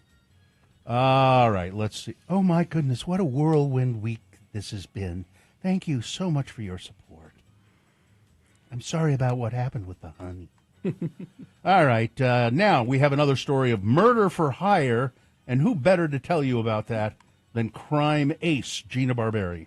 Kentucky teacher accused of soliciting teen to kill her husband. This is like that To Die For with, Nicole Kidman and Joaquin Phoenix. Okay. According to the Kentucky State Police, a teacher has been charged after she allegedly solicited a male juvenile to kill her husband. She also faces sexual abuse and distributing obscene matter to a minor charges. In a release stating that 27-year-old Elena Barden from Columbia, Kentucky, was charged after an investigation into the allegation found that Barden solicited a juvenile male at the Adair Juvenile Detention Center, where she worked, to kill her husband. A search conducted on the juvenile's living units on March 27th turned up letters and, quote, explicit material reportedly sent by the teacher. The material was immediately confiscated and authorities were contacted. Detectives discovered evidence that the teacher had allegedly subjected the juvenile to illegal sexual contact, provided him with sexually explicit images of herself, and, oh, by the way, said, hey, why don't you kill my husband? She's been detained. A Utah woman who was charged in the death of her 12-year-old stepson last summer has pleaded guilty to several charges and will be sentenced next month. Nicole Leah Scott, 51, accused of killing 12-year-old Gavin Peterson by starvation. Shane and Tyler Peterson, Gavin's father and brother, respectively, were also charged and recently pleaded guilty to first-degree child abuse homicide. Ms. Scott entered a guilty plea for the following charges: murder, first-degree felony; aggravated child abuse, second-degree felony, 3 counts; obstruction of justice, second-degree felony, 2 counts; endangerment of a child or vulnerable adult, third-degree felony, possession or use of a controlled substance, Class A misdemeanor. The charge of murder was amended from the original charge of child abuse homicide. Court documents show that Utah Homicide Survivors, a law firm representing Gavin's mother, approved of the plea This deal. is the little boy who several people that worked at his school, several teachers and cafeteria workers, all reported that this little boy were worried he's being abused and starved. And when the family was confronted, they said, well, we're just going to pull him out of school and homeschool him. Throughout several years, the Utah Division of Child and Family Services, throughout several years, This is sickening. the Utah Division of Child and Family Services received multiple reports of Gavin being abused. An investigation into the agency's handling of the reports showed that the boy had been the victim of documented abuse as early as 2020. So what's being done about the Utah Division of Child and Family Services not doing their job properly? That's what I'd like to know as well. A new law is passed in the Utah State Legislative Session this year, will ban certain additives from school lunches. The bill takes effect on May 7th and bans the following items from food at public schools. Okay. Potassium bromide, propyl paraben, FD&C blue number 1, FD&C blue number 2, FD&C green number 3, FD&C red number 3, FD&C red number 40, FD&C yellow number 5, and FD&C yellow number 6. When Michelle Obama wanted you to eat vegetables, that was horrible. House Bill 402, schools will not be allowed to sell or serve foods that contain those additives on school grounds during the school day. Candace Parr, president of the School Nutrition Association of Utah, said they have continuously been working to make school meals healthier, but House Bill 402 still leaves them with some questions. She said each individual state defines what ultra-processed food is because it is not defined at the national level. This Parr said, can be hard for their vendors to get them meals under the new regulations. Exactly. It's going to be difficult to follow. Again, we're not opposed to be able to make meals healthy for students. That's what our presence is for, Parr said. The difficulty is going to be able to find items that don't have those. The bill does have some exceptions. It lets parents give students food items that include those additives at school and allows teachers to provide students with those foods with a parent's permission. It would also allow those foods in vending machines and as a concession item at school events. Okay, well, it seems like a pretty useless piece of legislation. Yeah. The site of what was once a drive-in theater and bustling swap meet has been largely cleared, with piles of asphalt and concrete the only remaining indications of what was once there. Boy, they did that quick, said Christian Carabal Gutierrez, a spokesperson of sorts for the many vendors who once operated at the site. Plans to sell the Redwood Drive-In and Swap Meet site on Redwood Road in West Valley for redevelopment to a housing subdivision sparked controversy last summer. Many of the 500 or so vendors who operated there, including a sizable contingent of immigrants, clamored to stop the plans on the privately owned land, ultimately to no avail. The swap meet halted operations on December 22nd last year, followed by the demolition of the movie screens at the site about a month ago. A lot of people were very sad. They still look for it, said one of the workers at a bakery in a shopping center near there. But they say they are looking, people who sort of ran the swap meet, they're looking for a spot, and they may have a place in Grantsville. Well, Trump celebrated another win at his own golf championship Sunday by telling America it had to take its medicine as the markets faced historic sell-offs in response to shock tariff announcements. Trump says he spent the weekend in between rounds of golf talking to tech leaders and politicians from around the world who are begging to renegotiate tariffs, which are due to go into effect tomorrow. Asked on Air Force One about the catastrophic market reaction to his announcement, Trump said, well, sometimes you have to take medicine to fix something. Okay. And I won my golf tournament, you know. But Biden's egg prices. A majority of justices of the Supreme Court have concluded that the Venezuelan migrants had brought their cases in the wrong court, but they were entitled to an opportunity to challenge their removal from the country. So the Supreme Court ruled that the Trump administration could continue to deport Venezuelan migrants using the Wartime Powers Act for now, overturning a lower court that had put a temporary stop to the deportations. The decision is a victory for Trump, although the ruling did not address the constitutionality of using the Alien Enemies Act to send the migrants to a prison in El Salvador. The justices instead used a narrow procedural ruling, saying that the migrants' lawyers, that's be the ACLU mainly, had filed their lawsuits in the wrong court. The justices said they should have been filed in Texas, where the Venezuelans are being held, rather than a court in Washington. But they did say that they should have the ability to... Well, they should have a reasonable amount of notice. Yeah. And the ability to... And that's the thing. Not ripping them out of their home in the middle of the night. Isn't it innocent before proven guilty instead of the other way around? You have to prove you're not a gang member? At least 147 international students were abruptly stripped of their ability to stay in the United States in recent days, according to universities and other reports, sowing fear among students and confusion at schools scrambling to help students facing detention and possible deportation. The moves targeted students at a wide range of universities, from private institutions like Harvard and Stanford to public ones like the University of Texas at Austin and Minnesota State University. The University of California had dozens of cases reported across its campuses. All right. Weather, traffic. Slightly cooler than yesterday. There's a very weak cold front coming through. 66, still pretty warm. It will be partly cloudy today, though. That'll clear out overnight tonight, low 46. And tomorrow, sunnier and warmer, and we continue to warm up till by Friday. It looks like we're going to be in the 80s. Traffic, pretty good commute this morning. Just want to let you know that I-80 between 72nd and 56 West is down to one lane each direction for bridge maintenance for the next 2 weeks. Consider taking SR 201 as an alternate route. Stubbs Dental, award-winning services, life-changing results. Visit stubbsdental.com to book your appointment now. Here's boner candidate number 3. It's another creepy deep dive from Jesse Waters, Fox News host, here to defend the sex appeal of the world's richest man. Oh, jeez. What? Waters declared on Friday's edition of The Five that Elon Musk, quote, never had a problem with getting girls, rebutting jokes made by comedian Bill Burr about the Department of Government Efficiency head.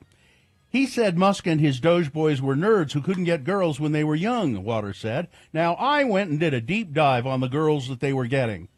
Musk's girlfriend in college was very pretty, very pretty. She was thin and had a nice face, and she was very pretty. And then he had another girlfriend, and they ended up getting married together and having like 4 children. So he never had a problem with getting girls. Waters issued this bizarre defense amid overwhelming concern over the future of the U.S. economy, following Trump's announcement of steep international tariffs as Doge dismantles federal agencies in the purported aim of cutting wasteful public spending. The broadcast journalist, wait a minute, he's not that. Waters appeared affronted that Bill Burr, comedian, has frequently criticized both Democrats and Republicans and mocked Musk as a nerd. He's not a nerd. He could get girls anytime he wanted, Jesse Waters said. With that kind of money, sure. Boner candidate number 3, another creepy deep dive from Jesse Waters. All right, let's review the first 2 and vote. Boner candidate number 1, the Patriot Front comes to southern Utah. Big sign found hanging from a freeway overpass down in Washington County promotes the Patriot Front. Keep America, what does the sign say? Keep America American. What does that even mean? I don't know. Boner candidate number 2, fetch the secretary his cookies. He needs his warm cookies. Interior Secretary Doug Burgum's staff saying that he demands warm chocolate chip cookies on the spot. In the instant he wants them, he has to get them. And he also had a helicopter used for his own personal, department helicopter. And boner candidate number 3 is another creepy deep dive from Jesse Waters. All right, let's get to voting. You've got 3 minutes to do it, so let's go. 1, 2, or 3. Remember your candidate number, the one that you think should win. Put that single digit in the message of a text. Text it to 33986. Which one is the worst? Which one should be boner of the day? 1, 2, or 3? You can call Katie in the producer's booth and just tell her. Use your voice, 877-602-9696. Or go online, x96.com. Look for the box that says Boner of the Day, April 8, 2025. Click and vote. And if you don't see that box, refresh your browser. It'll appear. Click and vote. Now, you got 3 minutes to get your vote in. As soon as we award the boner, the phone lines will be wide open, cleared for your use for the innovative radio feature, Hello, Yeah, What? Which means you just call and just talk to us about whatever you want. Hello, yeah, what? Any question, anything you want. Anything. All of that coming up. All right, let's vote.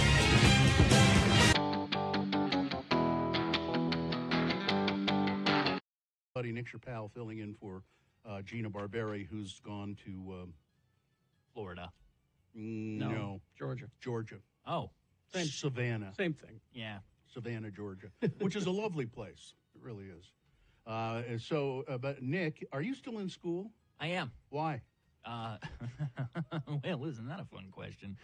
I recently changed to marketing over at the University of Utah. Marketing from what? Computer science, originally. Really? So two very interesting fields. Yes, and why did you change? The computer science I enjoyed. I do like watching numbers change on a computer screen, but I like this job a lot, and I figured a marketing degree would probably do better than computer science. For this job? Yeah. So you're putting your money on a dying industry. Yes, 100%. Well, way to go. Yeah. I think we need you to revive it. Don't do that. Now, so you were a bachelor for a long time, but you finally got married. How long ago? 2 years ago, this upcoming August. And how's that treating you? Fantastic. Yeah. It's just happy, boring life with Really? that. Yeah. Yeah. I don't know what else to say about it. Well, what's your wife's name? Anna. Anna, is Anna a good cook? Do you guys cook? No, she does not cook at all. Do you cook? Where I'm the one that cooks. You're the between the two. Do you cook very often? All the time. Oh, I yeah? love cooking. You guys don't have hamburgers all the time. Right? No. I'm not much of a fast food spender in general. Like I don't. You're I don't cheap. I am, but the thing I will throw money at is food. I love a weekend where I can prepare a meal for a few hours. I had good food this weekend. Yeah? I ventured out to a restaurant, which I haven't done very much since the pandemic. Mm-hmm. What kind of food? I went to Arlo, which used to be M's up on Capitol Hill. Okay. And I always liked M's quite a bit. So we go to Arlo, and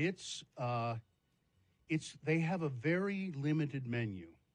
And the way they do it, it's kind of interesting. The way the server said, okay, on the menu, we start, the top of the menu is the small things, and then they get bigger and bigger till the bottom is like and there were feast.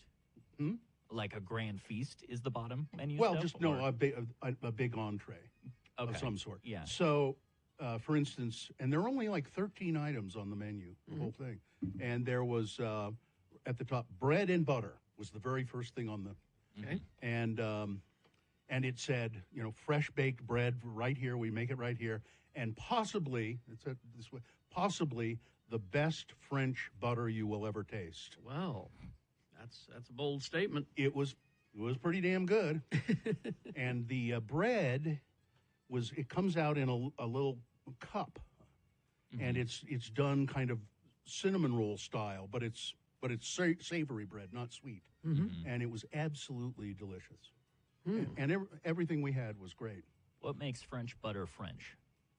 Probably more fat. Yeah. Probably the way it's prepared, maybe.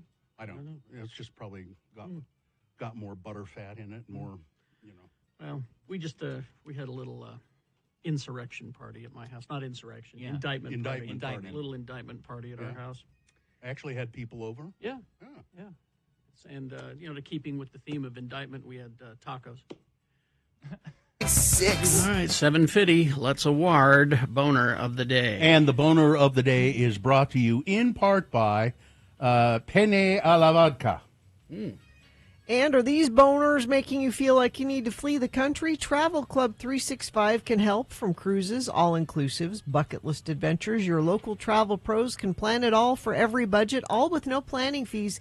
Give Travel Club 365 a call or text 801-441-0102. That's 801-441-0102, travelclub365.com. Well, the strong candidates each. Yeah. And it's good, solid voting for Boner candidate number 2. The secretary wants his cookies. Good, solid voting for another deep dive from Jesse Waters. That's Boner candidate number 3. But the first one, Boner candidate number 1, the Patriot Front comes to Southern Utah, wins Boner of the Day with 168 votes. There you go. It's your Boner of the Day for today, April 8th, 2025. Now qualified to be Boner of the Week. Is this sponsored, Gina? Yes. Hello, yeah, what? Brought to you by Excel Automotive Repair, commuter vehicle repair specialist, Asian and small domestic vehicles, dealership quality service at independent shop rates, located at 33rd South 290 East. To make an appointment, go to excelautomotiverepair.com. Hello, yeah, what? This is an innovative radio feature that we invented. It's where people who listen to the program can call us and talk to us live on the air. It was never done before. No, not before we did it. And if you hear this sort of thing on other radio stations, it's either actors or very scripted things, or very, very, very vetted. Yes. This is just whatever you want it to be. Hello, yeah, what? 877-602-9696 is the number to call. Anything you want to talk about, you can. Any question you want to ask, pretty much, you can. And just to prove that we don't know what the hell is going on, when we take these calls, we go to line 1. Jesse is on line 1. Hi, Jesse, are you there? I am. Yeah, now, Jesse, where are you calling from? Kaysville. Okay. I have no idea what this little description of what you want to talk about means. What does it say? I think it's her name. Fossil Corey? What? Why don't you just tell us? So about 2 weeks ago, you guys were talking about the fossil quarry down in St. George across the street from that dinosaur museum. Yes. I had no idea you could go and actually dig up fossils until you guys said it. And I wanted to thank you guys for saying that, because I sent my family down there and they were digging up just a ton of fossils. They actually let you keep some of the fossils. They do? Like little fish scales. Yes, they do.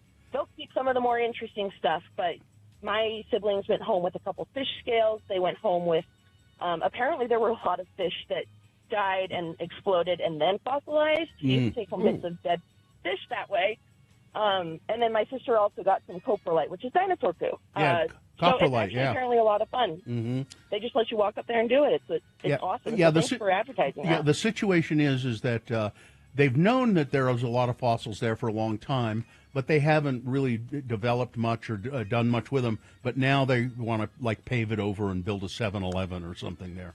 And so the state antiquities or fossil people say, we've got to just do as much digging here as we can and get these fossils out of here. And they said, anybody who wants to come and help us, please. That's cool. Come down and do it. Yeah. So I'm glad your family did that. You didn't go? I wasn't able to go. I got a brand new job, so I had to stay home. All right. Well, I'm glad they had a good time. If you maybe send us some pictures or some of the things they got. Sure, will do. Okay. Thanks, Jesse. All right. You see? Thank you. You see there? Easy. Yeah. Braden is here. Hello, yeah, what? Hi, Braden. Where are you calling from? Hello. I am calling from Sandy. All right. What's up? Reason for my call today is just to tell you all hello, and I hope that all of you have a great day, and also to implore others to call their friends, their family, grandparents, whoever, and just say, hey, I love you, and I hope you're having a great day. Wow. That's nice. That's really... So how come you're so damn kind? I know that we're all going through a lot right now, or I know that a lot of us Yeah. are going through a lot right now, and I think it's important to remind ourselves to talk to each other and say, hey, I love you. Keep up the hard work. That's a great idea. Well, that's good. You know what I'm going to do? I'm just going to go golfing. That's what I'm There you go. All right. Thanks, Braden. Nice to hear from It's you. never a bad time Thank to you, guys. tell somebody you love them. You see, 877-602-9696. Easy. Yeah, so anything you want to talk about, you want to be positive like Braden. I know it's hard, but Hello, yeah, what? But we'll take negative phone calls as well. Anything you want to talk about, you can with Hello, yeah, what?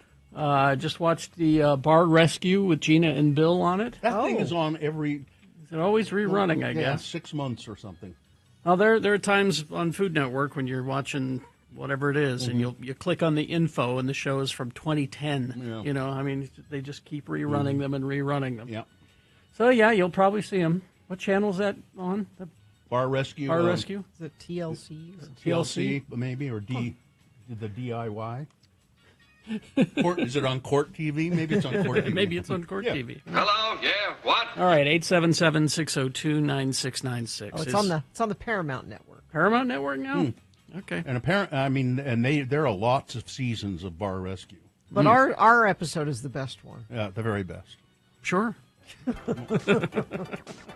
Why not?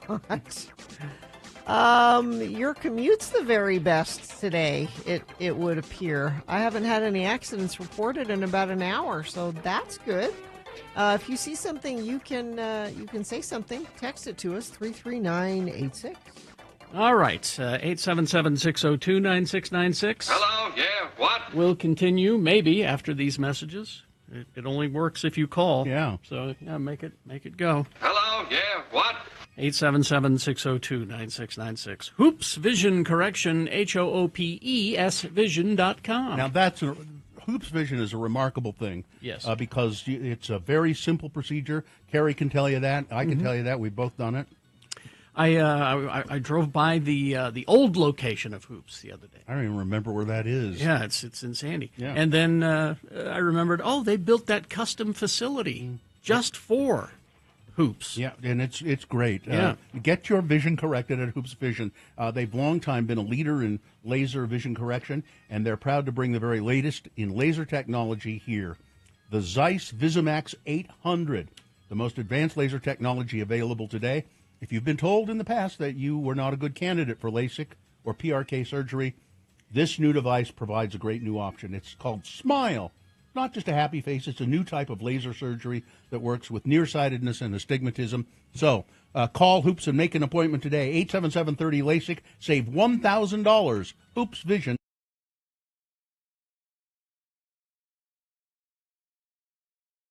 Ola, filling in yet another day for my announcer Uncle Johnny Ola for this Beat Gina. Hey kiddos, is brushing your teeth too quiet for you? Yes. Scrub away plaque while listening to today's hottest hits with Tooth Tunes, the toothbrush that plays music in your head while you brush through vibrations in your teeth. Enjoy a customized 2-minute song clip from some of the most current artists like the Beach Boys, Kiss, and the cast of High School Musical.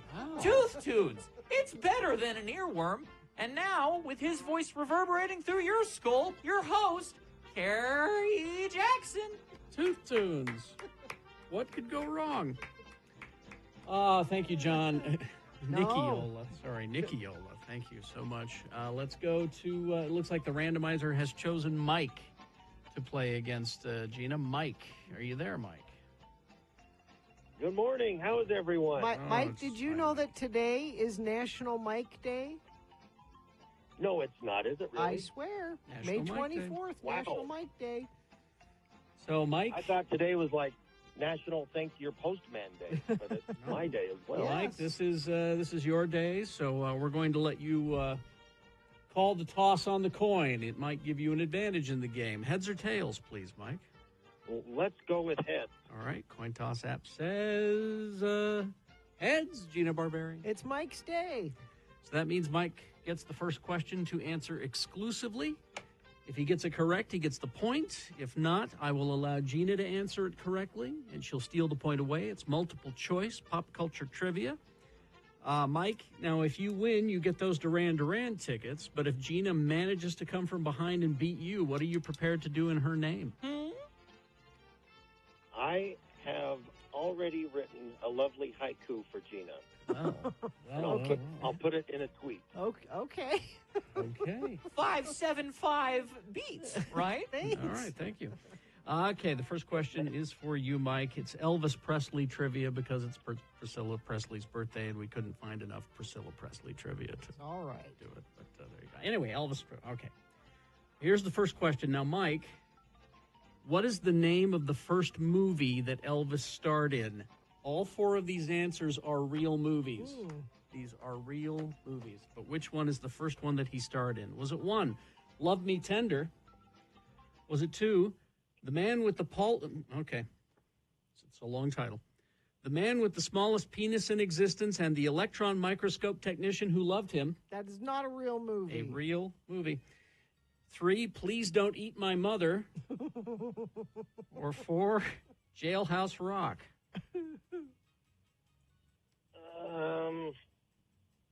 Let's go with the first one. Love Me Tender is correct. Mike, getting in the lead as his own hound dog. 1-0.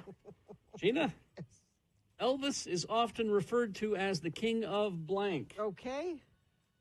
Is it 1, stealing music and moves from black artists? Yes, he is the king of that. 2, rock and roll. 3, pirate metal. Or 4, blues.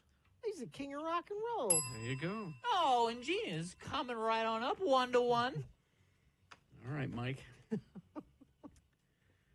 Elvis had a weird way of thanking his limo driver. What did Elvis gift his limo driver with? Was it 1, a yacht? Is it 2, a rock that looks like meat? 3, a limo? Or 4, a Louis Vuitton skateboard?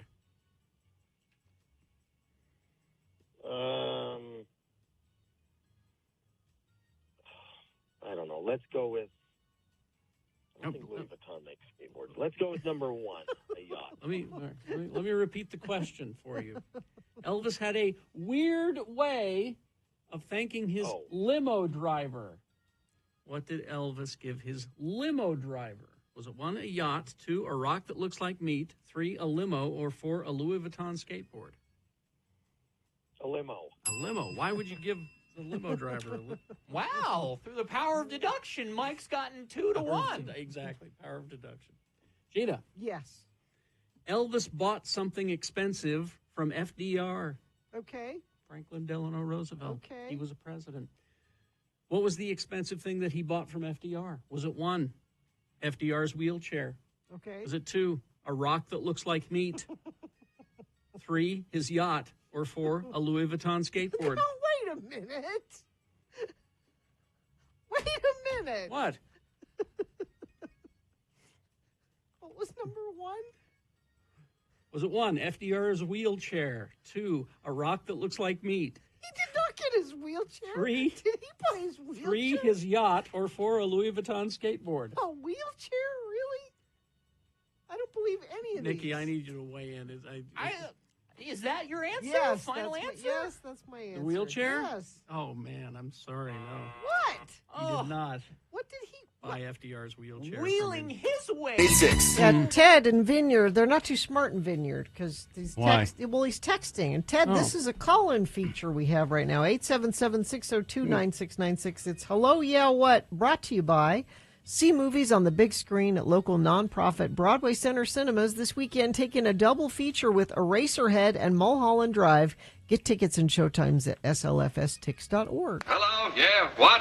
All right. Let's begin with Christy. Hi, Christy. Where are you calling? Hello, yeah, what? Where are you calling from, Christy? Good morning, Riverton. Riverton. All right. What did you want to talk about?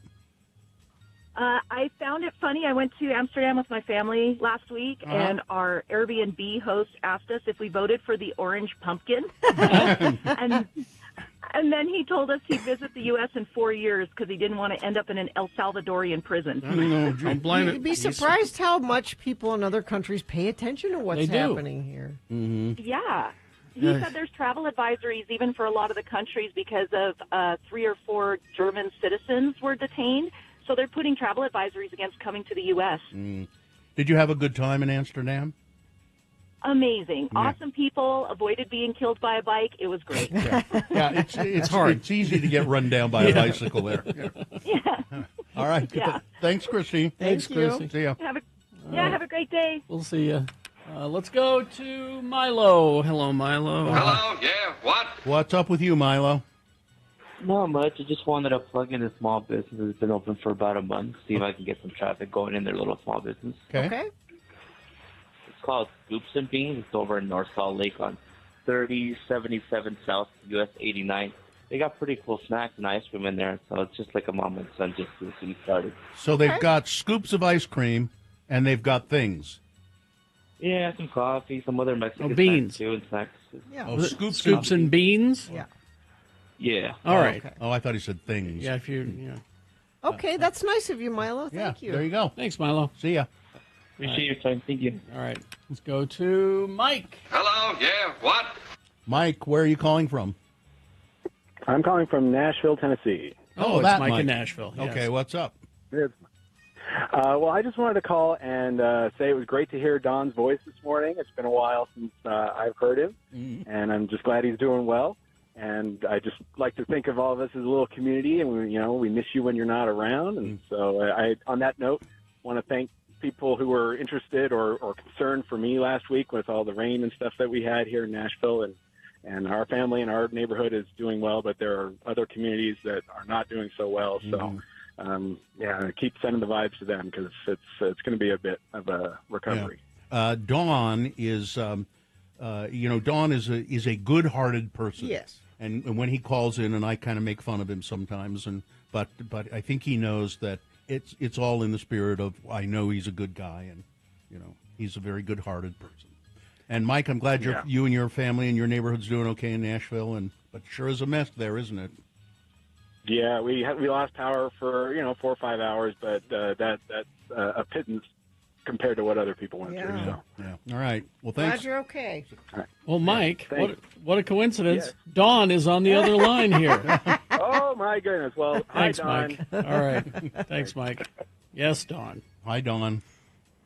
Hi, Mike. Yeah, what? God bless you. You're in my thoughts and prayers. I just wanted to call back and say that I got up extra early. I was going to call in yesterday because Monday and Tuesday are my days off, Sunday, Monday, Tuesday, so this is my Sunday. But I didn't want to call on Monday because I didn't want me to be the first thing you hear coming back from your trip, Gina. That's kind of you. That would have been fine. Well, no, Don, I don't know. You're awfully obsessed with Gina.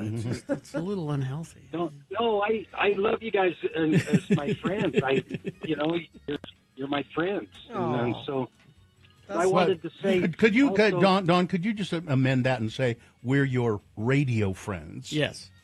Radio friends. There you go. Well, right. When I see you in person, they're friendly to me and stuff. Yeah. No, we're still your radio friends in person. Yeah. Okay. Thanks, Don. What I Don. wanted to say is, What? I was going to say you can get anything from A to Z. You can get Arlo Guthrie or Frank Zappa T-shirts, racks, rubber snacks, posters rolled with matching tacks. You can even get Dancing Queen in all its forms. Okay. All right, Don. You said it, baby. See ya. Tim the tree guy is whatever. Hey, Tim, how you feeling? I'm tuckering. I'm plugging away. I'm doing all right, I guess. Okay. What's All up? things considered. Yeah, what's up? Well, I was more saying hello. I don't know how to follow Don. That was interesting. Don't. Yeah, I'm not trying. But I had one side note I was thinking about the other day. We've lost control of everything, Republican-wise. I know that's too political, but didn't they set it up to where it only takes one person in the House to do a vote for the Speaker? Pretty much. Yeah. So why isn't that happening? Don't know. I don't know. There's so Anyway. many rules that they have changed for their favor, including the session is one long day now. You know what I like to say, Tim? That's above my pay grade. All right. That's what I like to Thanks, say. Tim. See you later. Have a good day, guys. We'll see you. All right.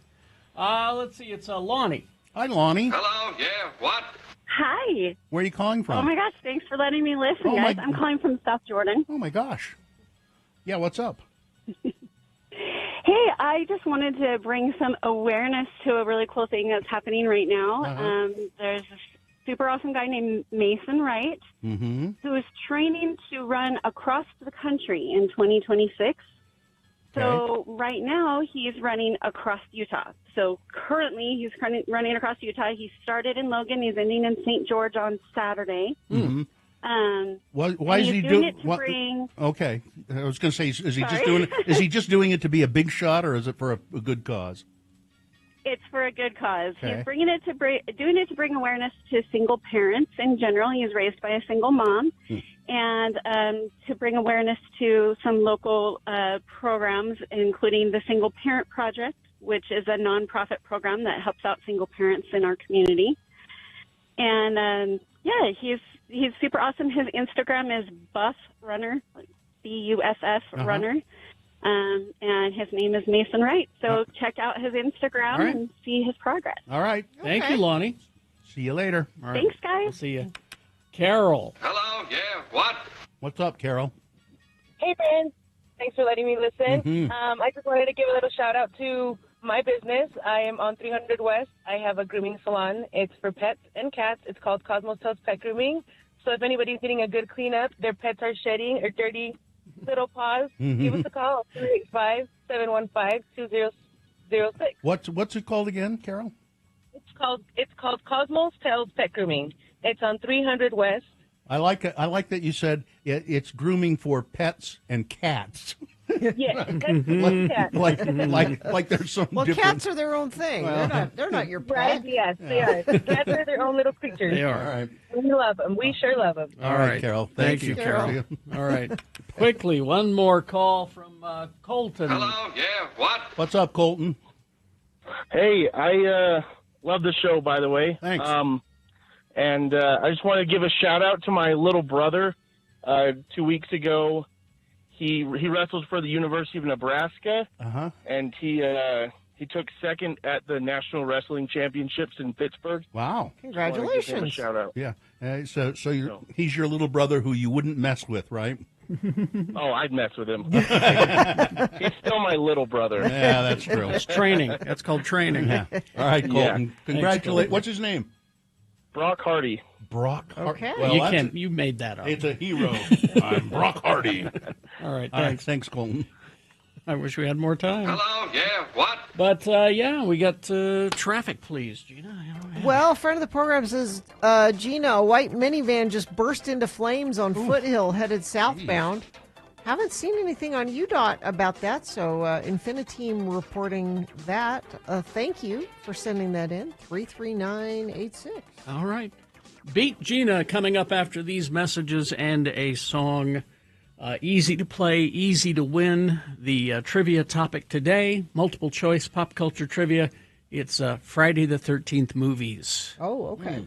Trivia. Okay. Because it's Kane Hodder's birthday today. Who's Kane? He's He played the Jason. hockey mask guy. He played Jason Oh, okay. in quite a few of those movies.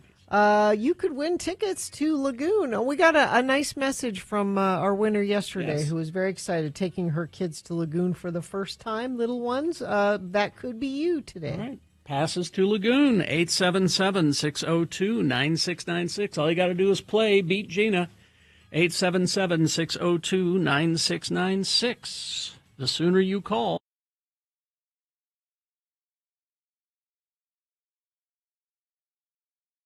Your Radio from Hell booth announcer, Ben Reed, saying, "This is your Radio from Hell booth announcer, Ben Reed. I care about my sensitive skin and skin care in general. And I also care about the toilet tissue I use. That's why I'm happy to say I've found Soft Weave. Soft Weave is a cleansing tissue that you can use up here and down there. Soft Weave is so soft you'd never guess that it could be so firm. Combine cleansing tissue softness with practical strength and you have Soft Weave, the ideal family tissue. We call it water woven. It's a 2-ply tissue that's both soft and firm, really cloth-like in texture. Why not try it next time? You'll like it. Soft Weave cleansing tissue soft, yet toilet tissue firm because it's double.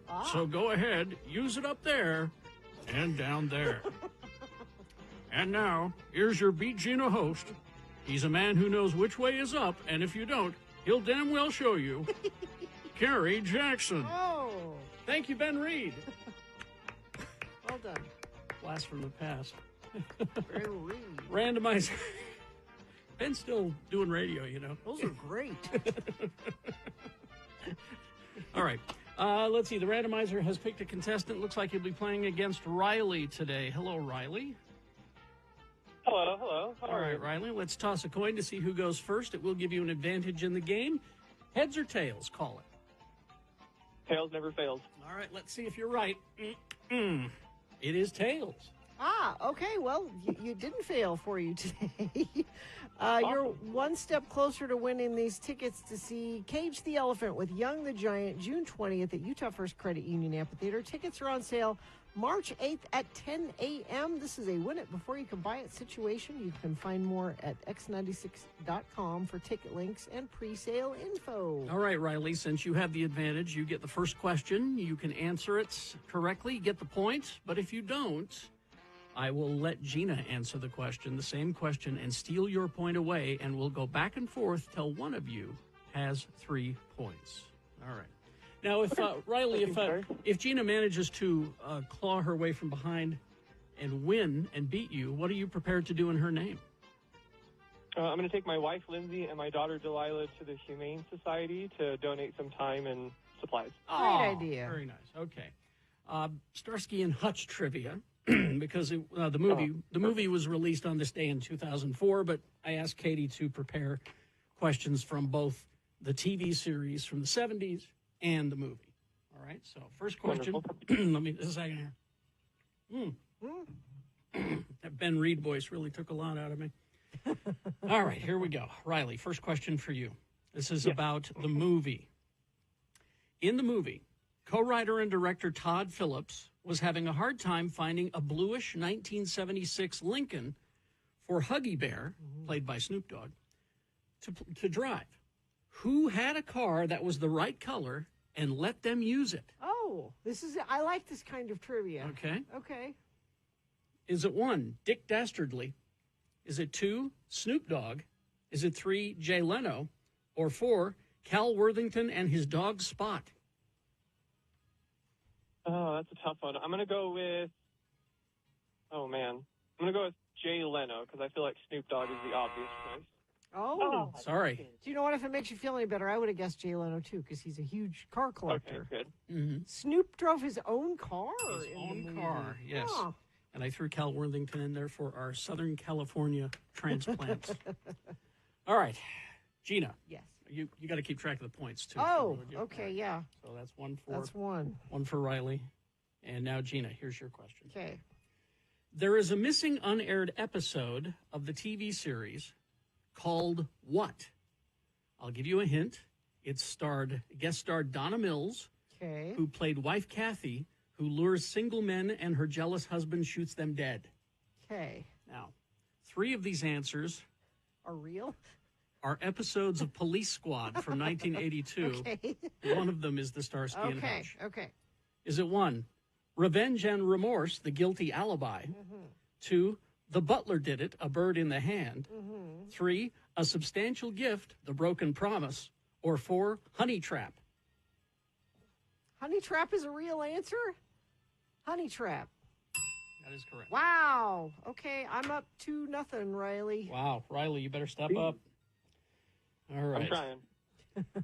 Riley, what was Huggy Bear's last name? Huggy Bear had a last name. What was it? Is it 1, Cumberbatch? Is it 2, Hemsworth? Is it 3, Washington? Or 4, Brown? I'm going to go with Washington. Washington is not correct. Huggy Bear Brown? Huggy Bear Brown. Oh, I just won. Oh, man. Oh, man. That was a sweep. You know what? I got so many Starsky and Hutch trivia questions. We'll have to use them tomorrow, probably. Okay. Oh, Riley, I didn't know I knew so much about Starsky and Hutch. That's not your fault. I feel bad I beat you. So It's okay. let's go ahead and give you those Cage the Elephant, Young the Giant tickets before you could buy you're them so sweet. anyway. Isn't that nice of her to do that, Riley? Hang Oh, on. you're the best, Gina. Hang on. Gina, you're my favorite. Aw. Hang on the line, and we'll get that information. Well, where do you have to go, Ben? What do you got going on? Yeah? I've got to go and ride my motorcycle. I guess it's the rebel inside of me. Jokes for me.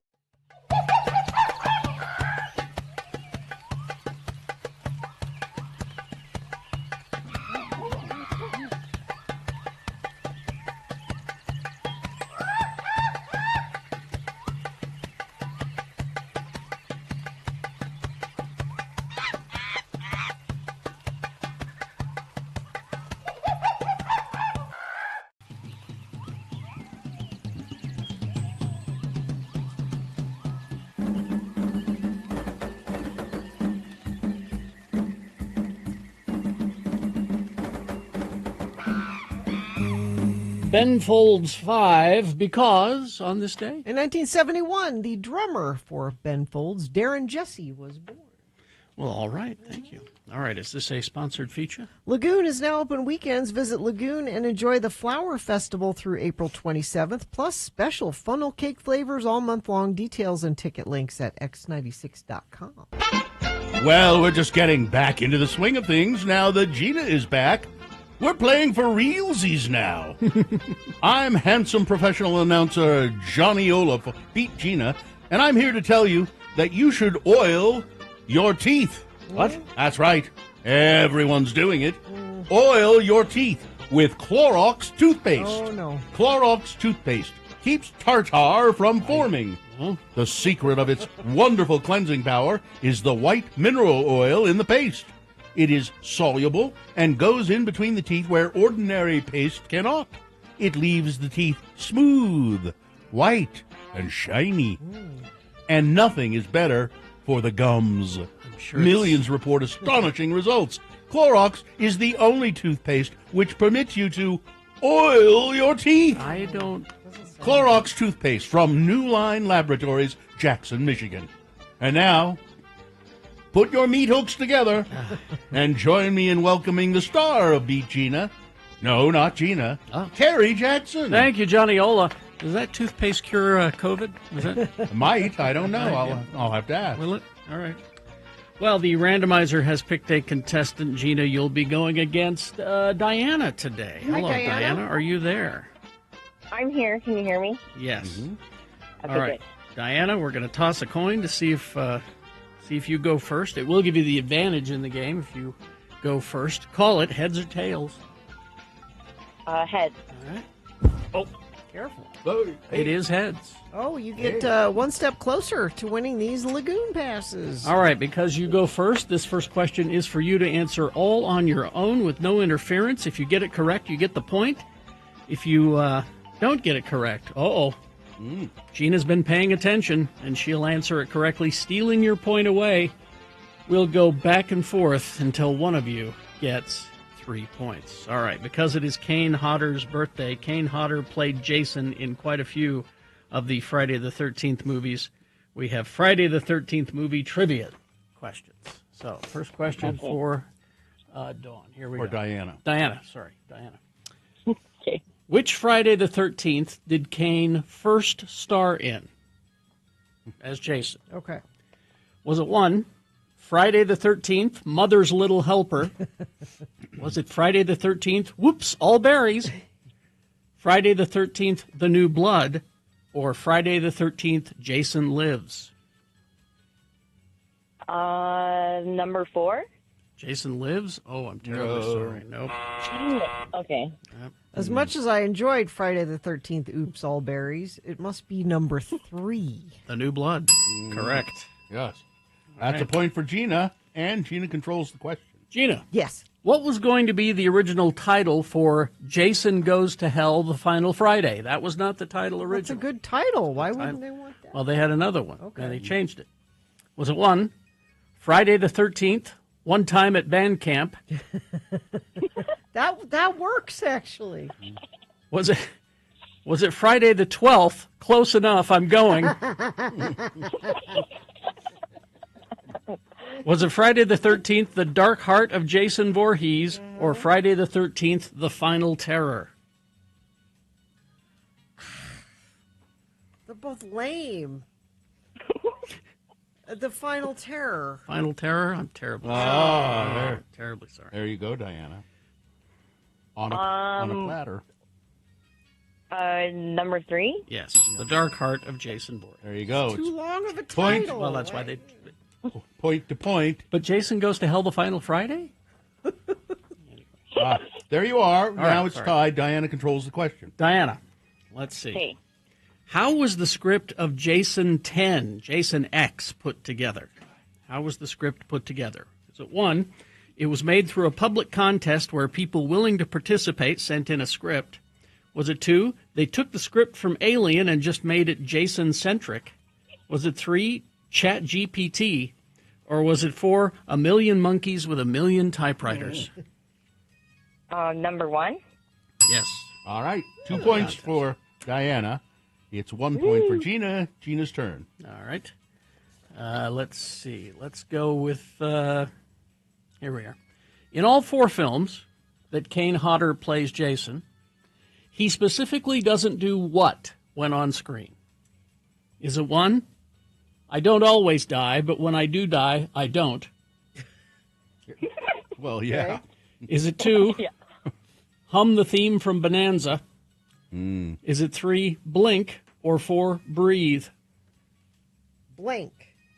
Blink is correct. And yes. it's tied. Oh, Tied dang up. it. But it goes back to you, Diana, and if you get this one, you win. Okay. All right, Diana.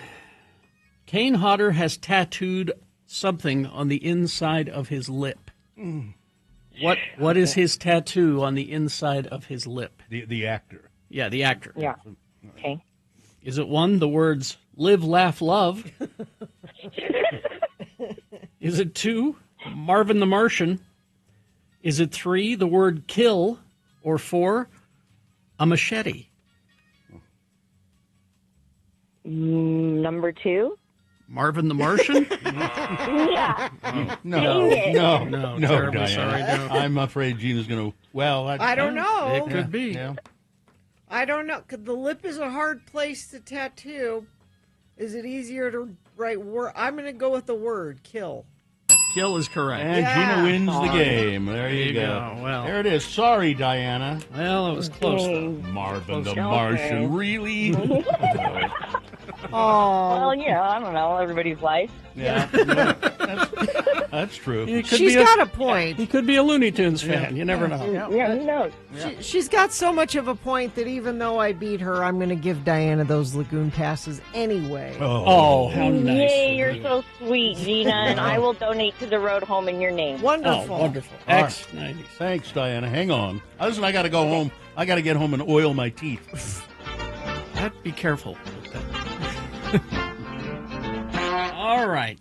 Big Boy News and Opinnuendo now brought to you by... 2 epic shows, 1 mind-blowing experience, Laser AC/DC Rock Legends brought to life in lasers, and Laser Taylor Swift Volume 2 Bigger, Brighter, Better Than Ever, now playing only in the Hanson Dome Theater. Pre-sale tickets are on sale now and going fast. Get yours before they're gone at clarkplanetarium.org. Amy Lou Wood is tired of talking about her teeth. She's more than her teeth. The White Lotus star skyrocketed to fame as Chelsea in season 3 of the dark comedy White Lotus.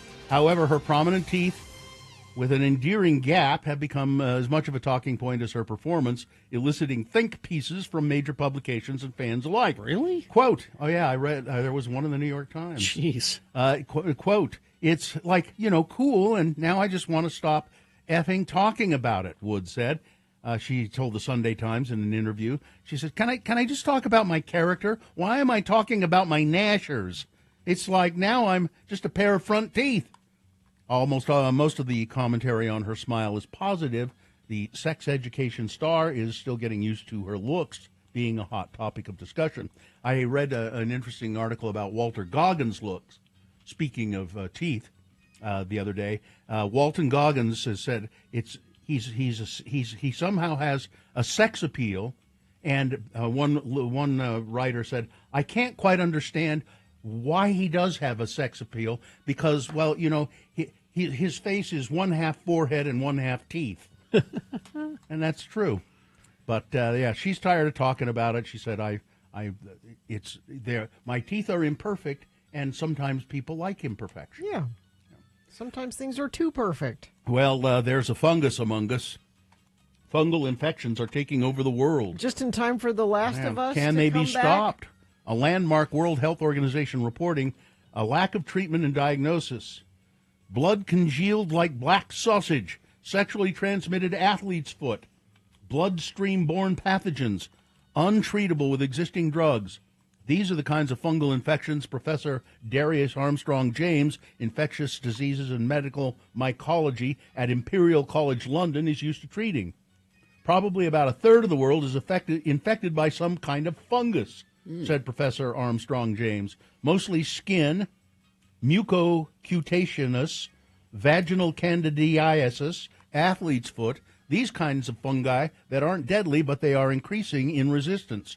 More lethal fungal varieties are spreading, too. Invasive fungal infections are killing an estimated 2.5 million people a year, twice the global fatalities of tuberculosis. The world remains critically underprepared for fungal infections, said the World Health Organization this week. But how serious is the problem? Mucormycosis patient in India who had his eye removed to save his life. A mucormycosis patient for some reason that sentence is repeated. I don't know why.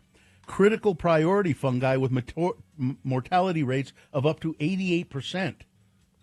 Black fungus, which turns tissue into black lesions.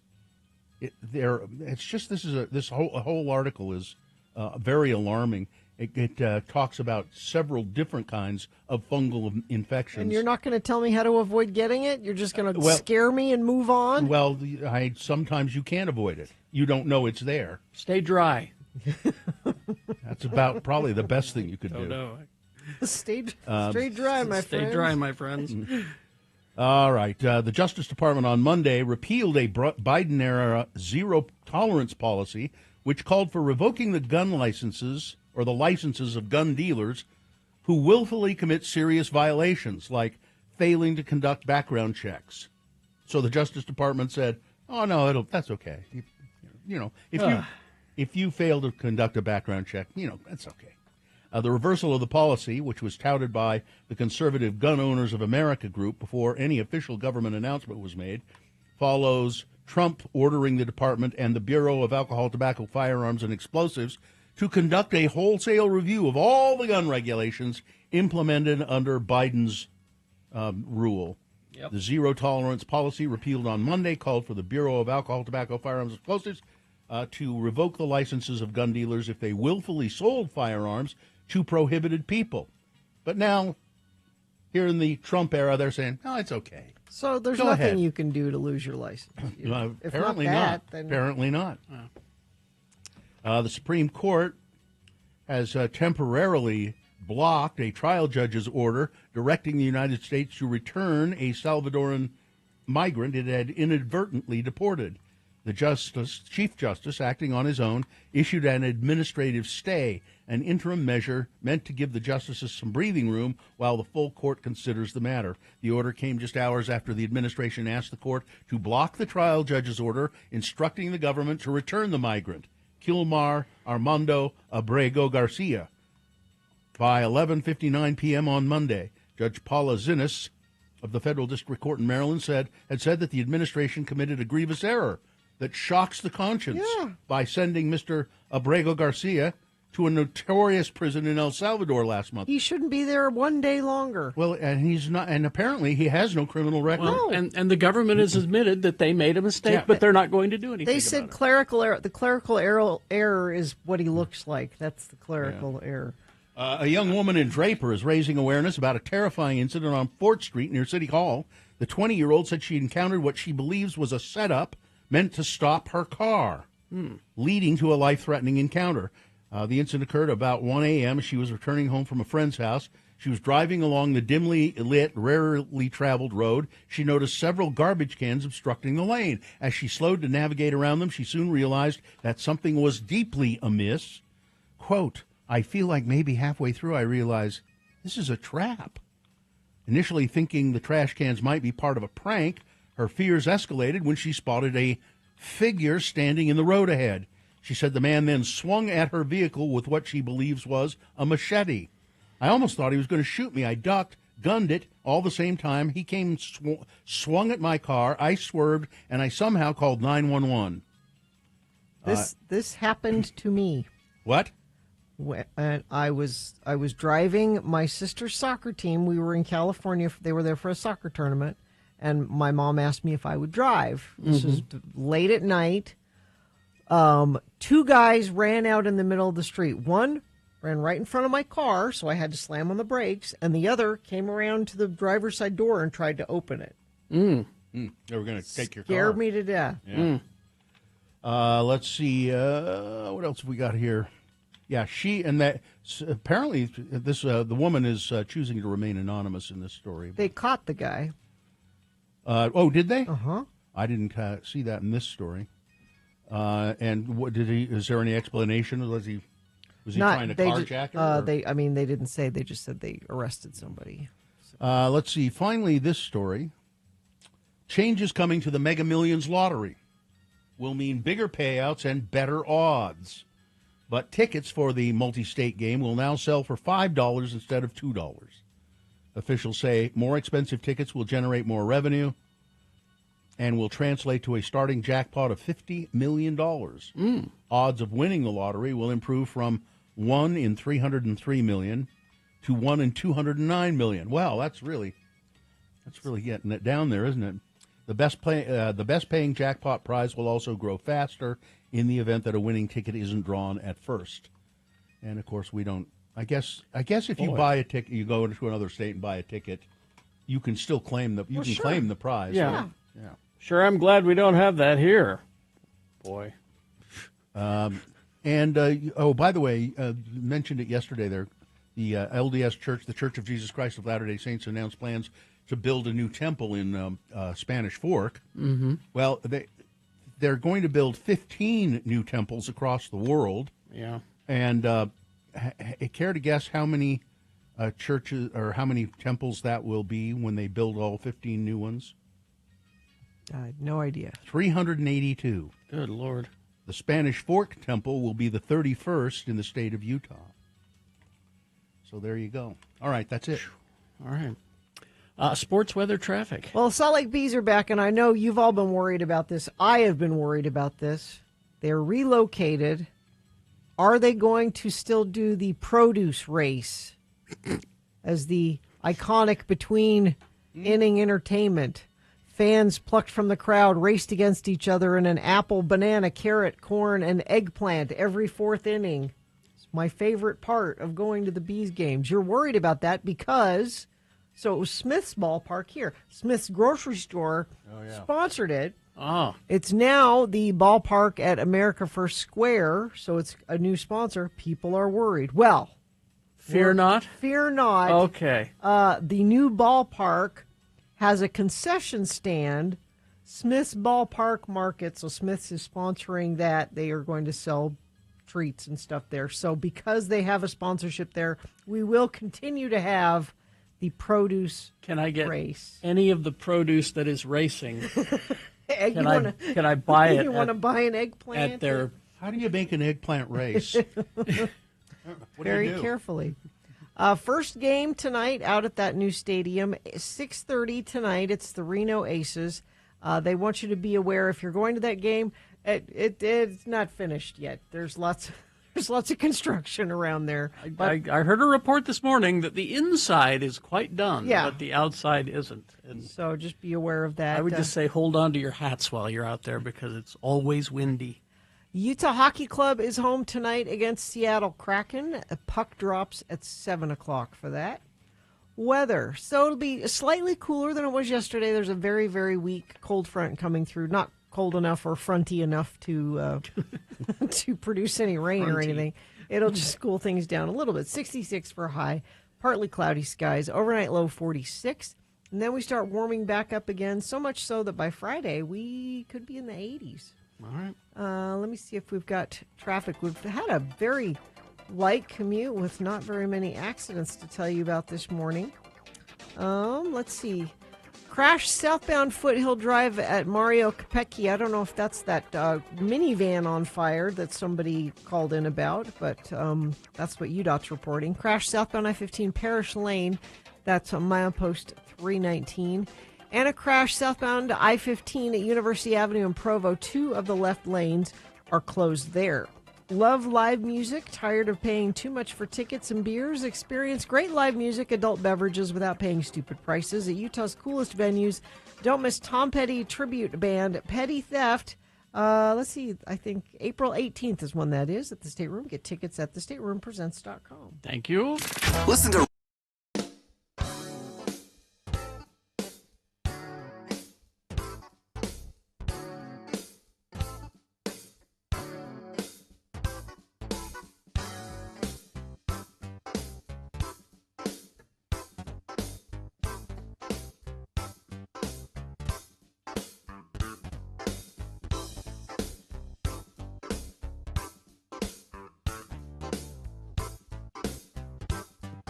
Let's see. I'm all full of olive juice. Have you been drinking the olive juice? You're not supposed to. You can. I've just been drinking it out of the bottle. I think it might help my cold. But The by the olive way, juice, really? if people have Yeah. noticed I sound funny, I have a little cold. It is not COVID. And I'll tell you, if I catch a cold because you're being here, I'm going to be very unhappy. Mm-hmm. Well, hasn't the rule been since COVID? You really should even stay home if you have a cold. But I feel bad because I was just gone for. You could have worked from home. You got the gear. It's all right. People are placing bets that you're going to call in Monday, though. No. I'm fine. I'm fine. So fine. I hope I don't have to call in Monday. You're fine. We're all fine. You know, colds are very contagious. Yeah. And we're here in a room. I felt bad about not coming in. How much worse will you feel when Carrie or I or both of us get sick? Fine. I'm not going to get sick. I've gotten crazy about washing my hands to the point where it's almost obsessive. But I haven't gotten sick. But you're breathing the air in here. Here, I'll open the door. It's not going to help because now Bill Riley is going to get his ice and. Oh no, that's at 8 o'clock. Sorry. Yeah, it's past. Oh, it's past. Yeah. But this is 9 o'clock now when people start to file in. When person starts to when file. person When a person starts to file. One in. person file. Yeah, a person files in. A to person. work. Hey, look, a person's working here.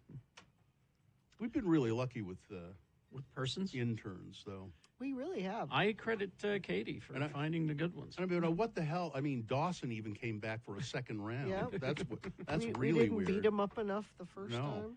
I appreciate the help because they find the questions for Beat Gina, and then I mutilate them.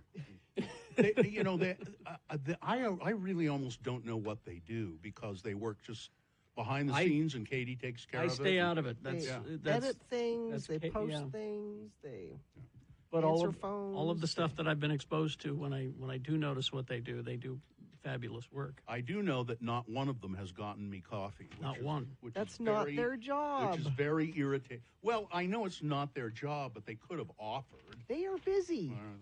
The reason you don't see them is they're busy. I'll go get my own coffee. Oh, there's somebody's getting. Somebody's ice. running to get me That's coffee. Bill Riley. He's an hour late. You're late, Bill. You're an hour late getting ice. All right.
888-866-33986. All right, 846. I had a couple of things yesterday that were kind of odd. One is that I was home and I was working on some paperwork of some sort. Somebody knocks at the door. I go to the door and there's a couple standing there, a man and a woman. And the guy, at first I thought the guy was Paul Wilson. Really? But then I realized, no, he looks like Paul Wilson looked, 20, 30 years ago. I'm sure. It was Time Warp, Paul Wilson? Paul Wilson was an old program director and radio colleague of ours. So I'm sure Paul Wilson does not look like that anymore. Probably not. And he was, but he had that kind of scruffy beard looking, and and then he was with a woman who was wearing an I Heart Beaver T-shirt. And I said, "Yes, can I help you?" And they said, "The thrill of living downtown." They said, "It's colorful." Yes. They said, "Does," and they said the name of my youngest child. Does so and so live here? Mm-hmm. And I said, "Yeah. Why do you want to know?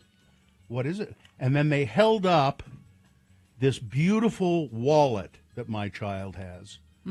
It's this beautiful brocade wallet with all full of ID. It's like an ID case, and it's small. And they said we were out on a walk and we found this. That was nice of them. And I said, "Oh, that's so nice." I mean, I recognized it immediately as a beautiful piece. And I said, "That's that's so nice of you. Thank you so much." And they said, "No big deal. Just, we were." I mean, that is a big deal, though. A lot of people wouldn't bother to do that. I said, where did you? Yeah, like the person who took your luggage from the airport. Exactly. And I said, where did you find it? And they told me, and I said, oh, yeah, that's kind of like around the bus stop, I think. Oh, man, I guess I hope my kid got home on the bus okay. Because they weren't home? No, and because I'm sure the bus pass was in the wallet. Oh, and they said, well, I hope so too, but there you go. I said, well, thanks a lot. And then the phone rang, and it was my kid saying they had gotten home on the bus or gotten to the bus stop, and they were walking toward the house and then realized the wallet was not in their pocket. So it fell out somehow. And in the process of going back to look for it, and had kind of a panic in the voice. Sure, yeah. I've been retracing my steps. I'm going to try. And I said, no, don't worry. I've got it right here. You didn't teach him a lesson? I don't know. That's unfortunate. You got to keep better track of, That was really nice of them, and I thought, gosh, I should have given them a reward or something. But I'm sure if I'd said, well, here, let me give you something for your trouble, they would have said, no, it's no problem. And then the other thing that was odd that happened, and I didn't even notice it. My car has been in the auto body shop. I ripped the mirror off of it in a stupid maneuver on the garage, and so it's been in the body shop for a few days. And I got it back yesterday, and it looks great. They did a great job, and I was happy to have my car back. And I went home, and then my wife took the car and went someplace, and then texted me and said, and texted me a picture. The front license plate of the car is exactly upside down. So they took it off to do work and put it back on. Put it back on upside down. The license. I've got a Stockton 12 Honda license plate frame. That's upside down, and the license plate is upside down. Did they allow a blind person to do it? I don't know how you do that. Yeah, I don't know. Yeah, how does this happen? I thought it was pretty funny. I said, well, I'll drive by there today and say, could you fix this, please? I mean, I guess I could probably do it myself. It's just a matter of some screws, I think. But I think they should know about it. Just say, look at that. Isn't that interesting? And I thought it was pretty funny. And I said, yeah. My wife said, yeah, you'll think it's funny when the cops pull you over. I said, I think maybe I'll just you stole a car. Maybe I'll just leave it like that. And they said, no, you don't do that. I don't think the police would probably. Is it the front plate? Yeah, the front one. Well, you don't need a front plate. That's true. Take it off. That's true. That's the latest thing is that the front plate is not necessary. Well, I have one, and I'm going to keep it. I am a two-plate person. I want the black and white plate. backlogged. I love the black and white. I got plates. mine. There wasn't much of a wait at all. Somebody told me the other day, said I think those are ugly. They're just ugly. They're not colorful. They're just blue. I like said, them. well, I kind of like it. They're but sleek. I generally don't go out of my way to get special plates of any kind, though. I did once, and I felt I don't want to ever do it again. You were coerced. I was kind of coerced. I was getting also coerced. Carrie cannot be coerced. Nope. Carrie does exactly what he wants to do when he wants to do it. Oh, I remember that was well. You really ought to get that Yeah. plate. You know, I wasn't really coerced. I felt that I was being supportive. I thought, Yeah. no, I'll do that. I'm being supportive of a worthy cause, I guess. Worthy cause? Well, of a cause. Yeah. I was trying to be supportive, to say, look, I'm a company man. And, I won't do it again. Look where being a company man gets you. But those black, what are they, black and white? Yeah, they're plates, cool. I like them. That's what the Utah license plates looked like when I was a little kid. That's why I like it. They're super retro. Yeah, and I don't know who's telling you they're backlogged. I got mine in a timely fashion. Well, that's why I don't have it. Is when I got mine, they said they're backlogged. Well, maybe they're they caught up. Well, they caught wanted up now. They wanted to step up. They said they were trying to step up because they're making a ton of money Mhm. on them. Because you don't get them for nothing. You got to pay extra, right? Somebody says it took them only 3 weeks. There's somebody who says a week and a half. Yeah. So they must be catching Yeah, up. I think they're caught up now. I think they put some extra. They got more prisoners to work. You know, on I them. have the one when we went out to the prison. Remember when we did our show at the Doing Time Cafe, Mm-hmm. which is not there because none of it's there anymore. But they gave us all personalized plates that they had made. I think mine is on my desk. I've got mine at home. Personalized license plate that they made for us at the Utah State Prison with prisoner fingerprints all over it. So, but I think they stepped up the production of those black and white ones because they were making a ton of money on them.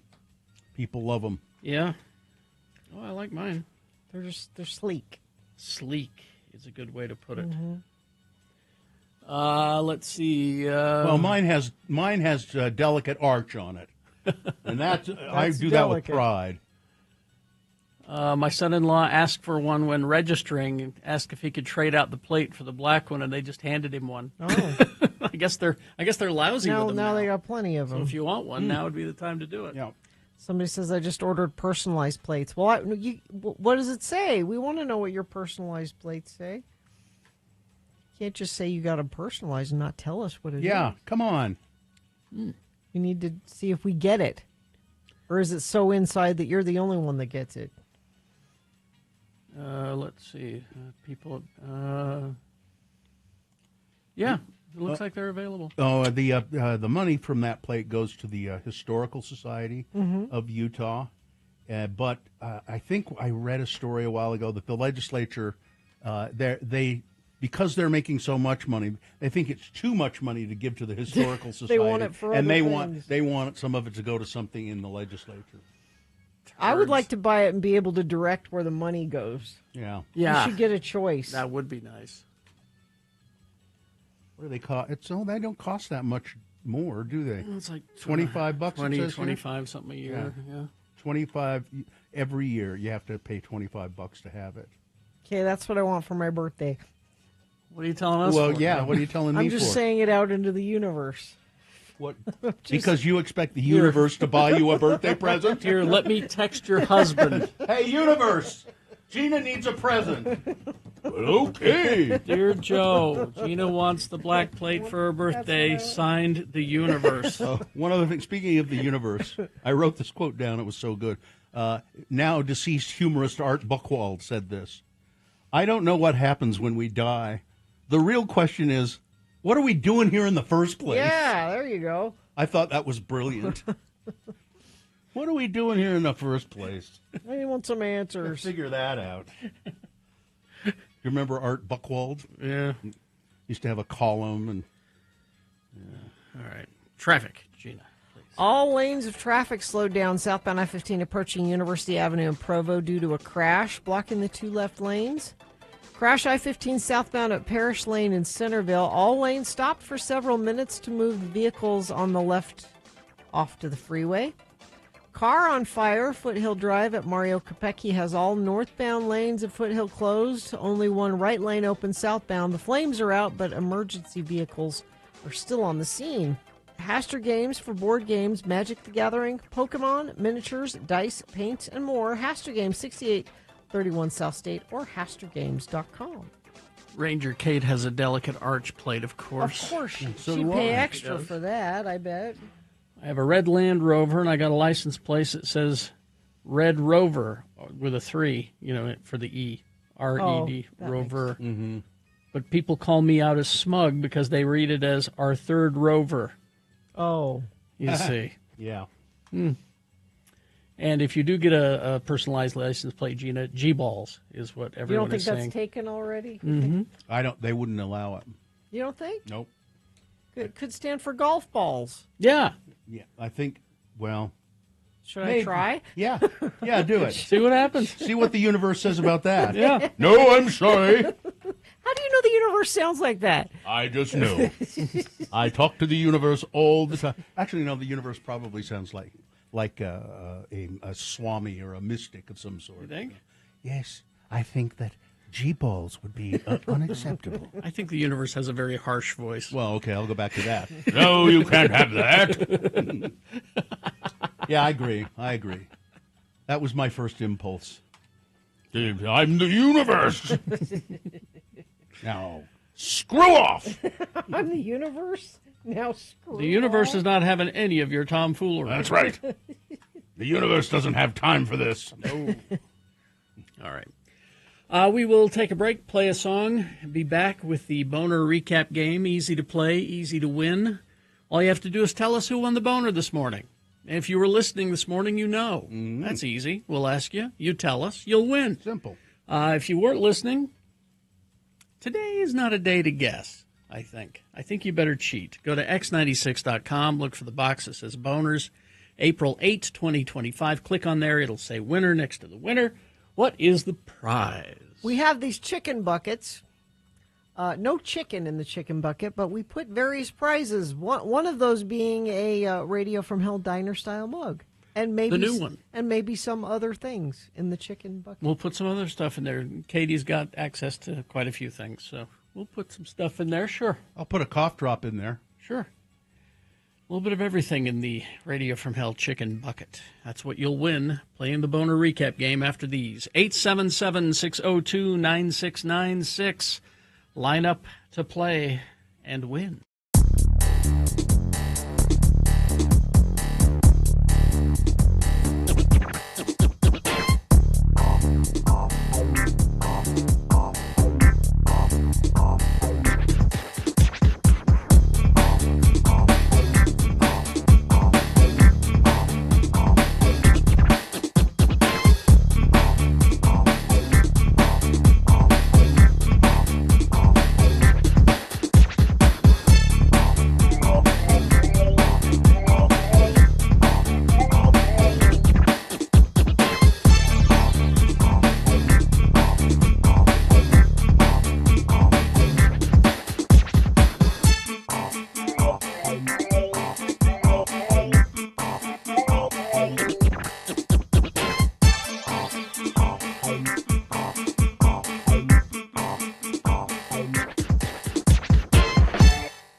Those things people like. I found one lying around. A list. A list. Oh, okay. It's Radio from Hell with another list, because people love a good list. X96. You'll have to tell me if these are true, Carrie. All right. Because this is a list of things men say and what they really mean. Well, I'm not a real man. I know you're not. But you're going to have to stand in for one. Okay, I'll pretend. Although I've got this crazy ex. Oh, she was nuts. This crazy person. And so when men say that, what do they really mean? Well, it could mean that maybe maybe they were a jerk and treated her poorly, and that's why she acted crazy. Maybe she's not really crazy. Out of all my exes, I would have to say I treated most of them poorly, but one was genuinely crazy. But you copped to treating people poorly, though. But I'm the reason that most of the relationships ended that I was in. That's very healthy of you, Kerry Jackson. A lot of therapy. Yeah, to get there. But one ex I did have was crazy. Was crazy. Yes. I was just joking. That's a cop-out. He's likely not joking. It depends on the context. It could be insulting, and maybe he realized that after he said it, so then he's like trying to save face by going, I was just joking. He really meant it. Yeah. Work with anybody like that? I like you. Translation is, you're good looking and exciting, but I don't want to be in a relationship, at least not in a committed one. Oh, when they say, I like you. I like you. I see. They don't know how to tell you the truth. Okay. You're being dramatic. Oh, never say that. If a guy can't deal with a situation, doesn't know how to feel in a dramatic moment, he might call you out for being overly emotional and dramatic. Never discount her feelings. No. Never. If she is being dramatic, maybe there's a reason she's being dramatic. Yes. How do you know Tom? That's a fishing expedition. That's code for, did you sleep with him? Did you sleep with Tom? Yeah. How do you know him? Not just Tom, could be Mike. Could be, yeah. It's not you, it's me. That's also Never. Those are words that should never be spoken. Never. You look better without makeup. Now this says this statement could be partially true. However, treat it with caution, because what men really mean is they like you with makeup, but not too much. A little bit. Yeah. He doesn't really want you to go on natural, but well, that's interesting. You'd never say that. Never. You're just opening up Pandora's box with that. Mm-hmm. Oh, I was busy. We all get swamped, but if you care about seeing someone or simply want to let them know they crossed your mind, you'll have time to text quickly. Mm-hmm. Just a quick, hey, I'm busy at work, but by just disappearing and saying what happened. Oh, I was busy. Yeah, don't ghost them. It takes 2 seconds to send a text. Exactly. She's just a friend. Yeah, that's always a lie. Never just a friend. You're not like other girls. Oh. While this is intended as a compliment, it means that all other women are lame and you should be grateful to be so far removed from your species. Most women don't like it when guys put down other women, regardless of their intention. Really? Okay. Even if she starts? If she starts piling on a woman? Well, then I think then I'm okay. It's open season then. Oh, okay. I don't watch that. Guys like watching adult movies and going to seedy adult clubs. For whatever reason, many guys are convinced that all women have announced a war on adult entertainment. Oh, so lying about watching porn, is that what this is? Is that what it is? Women watch it too? Yeah. Got news for you guys. It happens. Mm-hmm. I'll call you. Unless you're going not. I mean, if you genuinely if you're follow going to up, call, yeah. Don't say you're going to call, then don't and call. say, I'm not going to call. And let's see, one more. One more, last one. Oh, I didn't mean to do that or say that. No, if you did it or said it, you did it or said it. You did it or said it. Just own it. Yeah, there you go. We hope you'd enjoyed another list with Radio from Hell on X96. It's really not hard. It's really not.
facts. On this day, in 1977. Alice in Santaquin is listening, Carrie. Oh, in Santaquin. All right.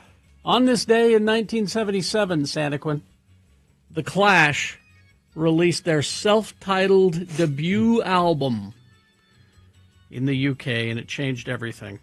And there are so many songs on it that you know. Yeah. I picked that one because it's one of my favorites. But London's Burning is on there, of course. You've heard that a million times. But Janie Jones, Remote Control, White Riot, Career Opportunities. Oh, yeah. Police and Thieves, Garageland, all on that album. Good stuff. Anyway, so, sorry, had to get that out of my personal collection for you. Let's see. Santaquin. Yeah, Santaquin. Yeah. Yeah, it was. You guys want to see the chicken bucket? Yeah, what's in the chicken This is bucket? a prize for Boner Recap. Please, Gina, this is the Radio from Hell chicken bucket. Yes. Radio from Hell. If you go to x96.com/live, I'm modeling the chicken bucket. Okay. They make wonderful hats as well. In it, we have a signed AWOL Nation 45 record. Well, that's something. We have the brand new Radio from Hell. Oh, those are Ukraine colors, aren't they? Is that on purpose? Mm-hmm. That's why we did that, They're, right? they're also the Equality Utah colors as well. Oh, But yeah. if you want to call it Ukraine Yeah, colors, they look sure. like yeah. Ukraine for the Slava the Ukraine. Radio from Hell mug. There's the best thing in there, a Reese's Peanut Butter Cup. We're just giving that away. I guess so. Some stickers. So There's a T-shirt in There's here, no too. actual chicken in the Radio from Hell chicken bucket. I think it's a Boner T-shirt. That's a Boner T-shirt. Oh, yeah. Is it? There you go. See? Can't No, buy no, it. no. Oh, no, not it's a just an Boner. X96 Yeah, shirt. There you go. Oh. So all that in the chicken bucket. Can't buy it, gotta win it. X96 shirt. There you go. That's for the Boner Recap game. Who do we have to play? Well, Chris is here. Hi, Chris. Chris. Well, hey, how you doing? Hi, I think Chris. I surprised Chris there. Chris, what's up? What's up with you? Oh, just at work, but not working. Oh, that's We encourage that. That's good. Yep. When we're at work, we pretty much have to work because, well, people notice if we don't. We're always working. Chris, I'm going to read these three Boner candidates for you. You tell me which one was the winner, and you will win this Radio from Hell chicken bucket full of chicken bucket prizes. You ready to go? Oh, yeah, let's do it. Okay, Boner candidate number one. The Patriot Front comes to southern Utah. It's a huge sign for the Patriot Front that says, "Keep America American," and it was hanging from a freeway overpass down in the St. George area. The Patriot Front is a white supremacist group, and they're essentially Nazis. Mm-hmm. Boner candidate number two, fetch the secretary his cookies. He needs his warm cookies. That's Interior Secretary Doug Burgum. He likes chocolate chip cookies, preferably baked warm, and he demands having them at a moment's notice in his office. By the way, he's also had a helicopter, a government helicopter for his own use, taking him to his private events. And, there you go. And Boner candidate number three, another creepy deep dive from Jesse Waters, who's defending the sex appeal of Elon Musk. Because Bill Burr, a comedian, said, "Oh, Elon Musk, he's a nerd. You always know those nerds, they never get any girls." And so Jesse Waters did a very deep bit of research. He's a journalist, Bill. Yeah. Well, he had to do it. It's important. He had to, find out that Elon Musk had a lot of pretty girls in his life. And I don't believe anything that comes out of his mouth. all right, so Elon's or Waters. so there you go. Those were the three candidates. Which one, Chris, was the winner? Well, I think we need to call Captain America because there seems to be some Nazis down in southern Utah. They need some punching. They Yeah. need some punching. That's number one was the winner. You are a winner of a Radio from Hell chicken bucket. Does not contain actual chicken. So congratulations. Thank you so much. You're welcome. Hang on the line. We'll tell you how to get that bucket. I like that he said thank you very much.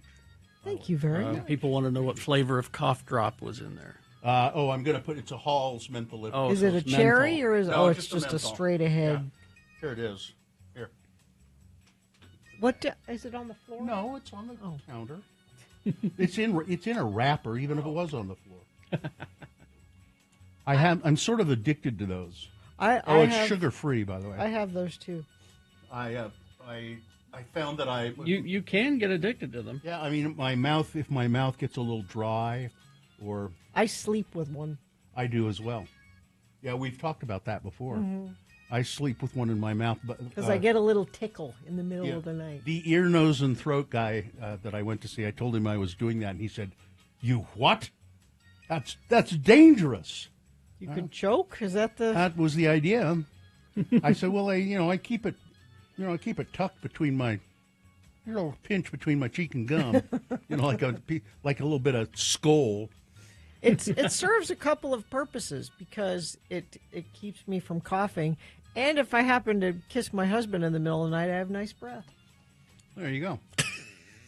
2 purposes. That's exactly the reason I do it too. It stops me from coughing, and if I ever want to kiss Gina's husband in the middle of the night, I have nice breath. Yep. Because he demands it. He said, "I'm not kissing you again unless you have halls." I said, I promise. But yeah, if you have the cherry one, it gets and you drool, then you get red all over your pillowcase. You got to go with the clear menthol. You have to think these things through, Carrie. You are so sexy. Red cherry cough drop drool is not sexy. No. Ruined Gina, this is the universe. Make sure it's not cherry. No, and it stains your tongue. It's not good. And mine are sugar-free as well. You should do sugar-free. Oh, I do, because you can't have sugar in your mouth all night. Exactly. That's a recipe for tooth decay. That'll give you dental caries. Of course, it doesn't. Don't matter anymore. No, not really. Now that they've taken the fluoride out of our water. Because I'm cheap, I go to Walgreens and I buy the knockoff brand. Sure. Now these are brand name. These are Halls. Ricola. No, I don't care for Ricola. Really? What's the difference? Well, Ricola there's herbs in it or something. Some sort of Finnish herbs. There's herbs. Yeah. A real man has fisherman's friend. Oh yeah. That's the real manly cough drop there.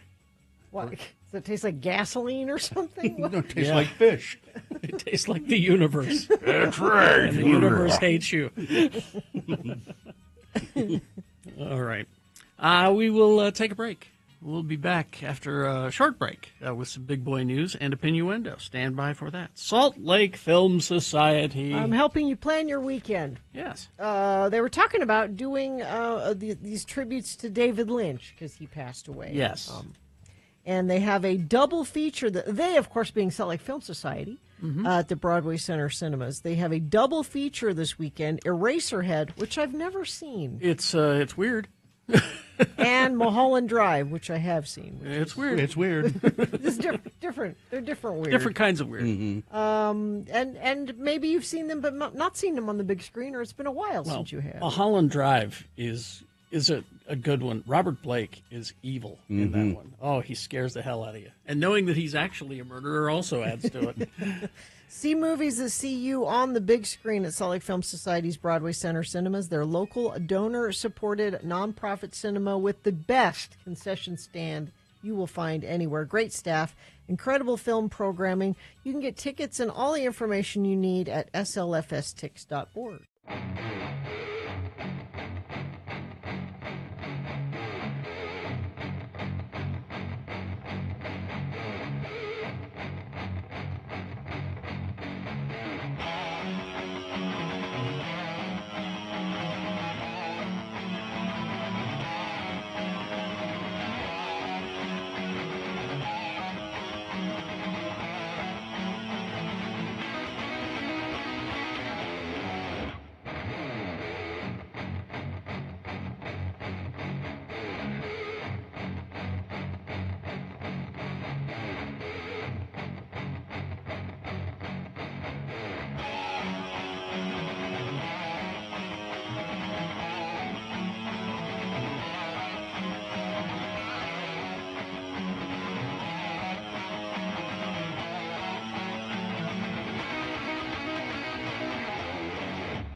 X96. All right, 9:20, and it is time for some big boy news and opinioendo. Brought to you by Lagoon is now open weekends. Visit Lagoon and enjoy the Flower Festival through April 27th, plus special funnel cake flavors all month long. Get details and ticket links at x96.com.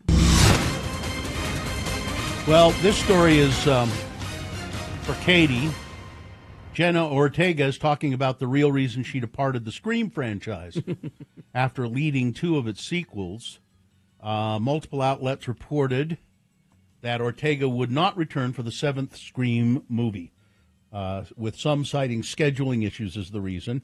Those reports came a day after news broke that co-star Melissa Barrera, Ortega's on-screen sister, was fired from the project. Prior to Ortega's departure, Matt Bettinelli Olpen and Tyler Gillett, who are behind the rebooted Scream 2022 and Scream 6 in 2023, weren't announced as returning for Scream 7, with drop director Christopher Landon set to direct. However, Landon exited the project in December of 2023, calling it a dream job that turned into a nightmare. Well, Ortega shed light on her choice to leave the horror franchise. It says here, it's beloved. It had nothing to do with pay or scheduling, she said. It was all kind of just falling apart. If Scream 7 wasn't going to be with that team of directors and those people that I fell in love with, then it just didn't seem like the right move for me in my career at the time. I just made a decision that everything else seemed to be going to hell. Why should I stay aboard? And so that's why she left. And Joel McHale says, he's confirmed to Us Weekly, that a Community, that TV show that he did, which was very successful, they're finally going to do a movie of it. Finally, I didn't know that was something that was... Yeah, they've been talking about it for a long time. the joke that they always said when they were making the show was, I think it was 6 seasons and a movie or something like that. Oh, yeah. And it was just always a joke. Yeah. They didn't think they'd ever... So we're going to make the movie. We have the money. He said... let's see. They have the whole they got... yeah? Well, it looks like Well, it. no, they killed Chevy Chase on the series. No, but I wasn't curious about him. I was curious about... Danny Pudi and... No, I mean... Donald Glover? Donald Glover. I would think Donald Glover would not be interested in Well, if Chevy's not there, he'll be there. Oh, okay. So let's see. This story does not say anything about the cast, but it just says, looks like we've got the funding. Now we just have to schedule. So, Pete Best, the original drummer for the Beatles, has announced his retirement, even though he hasn't been in the band for 70 years. Well, the news was confirmed on a social media post by Best's younger brother, Rogue, R-O-A-G, Roag, I guess. R-O-A-G. It's probably Roag. Why on earth would he be announcing... Well, here's... Here's... All right. He says, everything comes to pass. My brother Pete Best has announced today he's retiring from personal appearances and performing with the group. Now, he can't mean the Beatles. No. Best, so he's performed recently, had done a handful of U.S. concerts. I guess he had a band, but it doesn't say what. Like the other members of the Beatles, Best grew up in Liverpool. He was invited to the group via Paul McCartney in 1960, drummed for them during the band's busy gigging days in Hamburg, Germany. In 1962, he was told by the Beatles manager, Brian Epstein, "You're out. Get out." We got Ringo.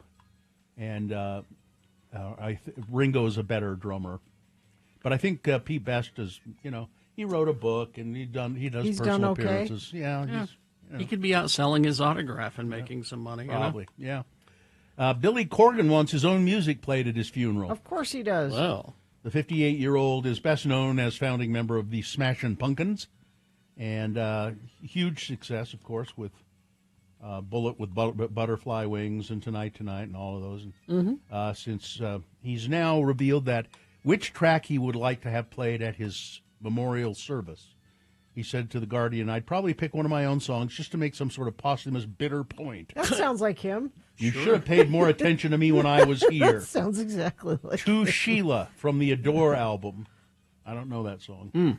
By Smashing Pumpkins would be a good one if you're sitting there mourning my loss. What's more, Billy recently thought it would be funny to perform the Smashing Pumpkins track Zero at a karaoke, but it backfired on him when he approached the performance as if it were an actual gig.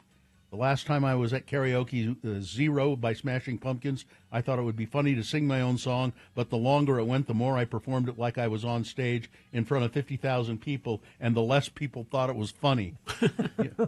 Because you know what? It wasn't. I'm surprised he would do karaoke. He doesn't strike me as a karaoke guy. Robert De Niro will receive the Cannes Film Festival's honorary Palme d'Or at the opening night ceremony of the 78th edition of the festival.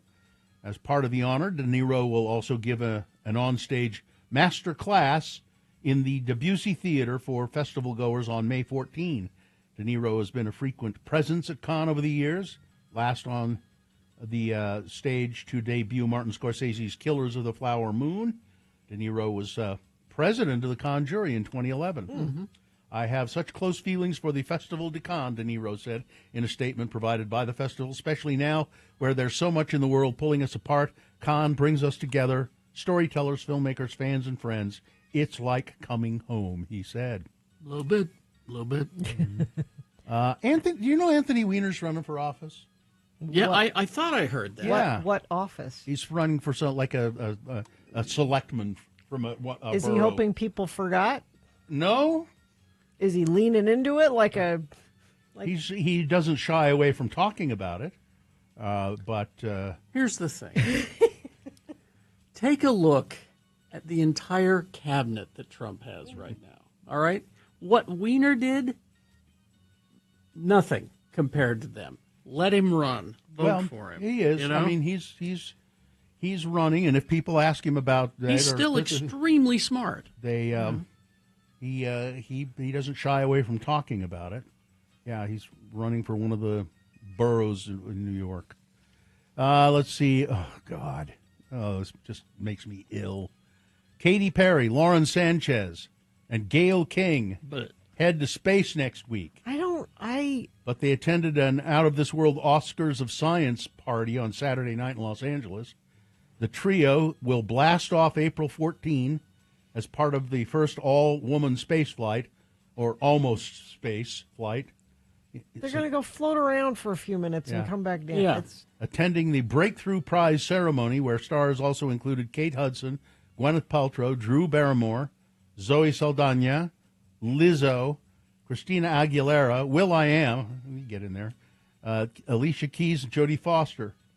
The Breakthrough Prize was created by founding sponsors Sergey Brin and Priscilla Chan and Mark Zuckerberg and others. They give out 6 top prizes of $3 million each in categories such as life sciences, fundamental physics, and mathematics.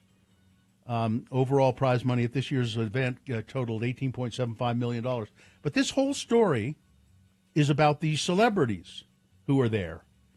And it's hard to ferret out through reading through the story who the honorees are. You know, these brainy people. Well, they're not important. They're not as they're not celebrities. Yeah, they're just not as important as the celebrities, which I find just.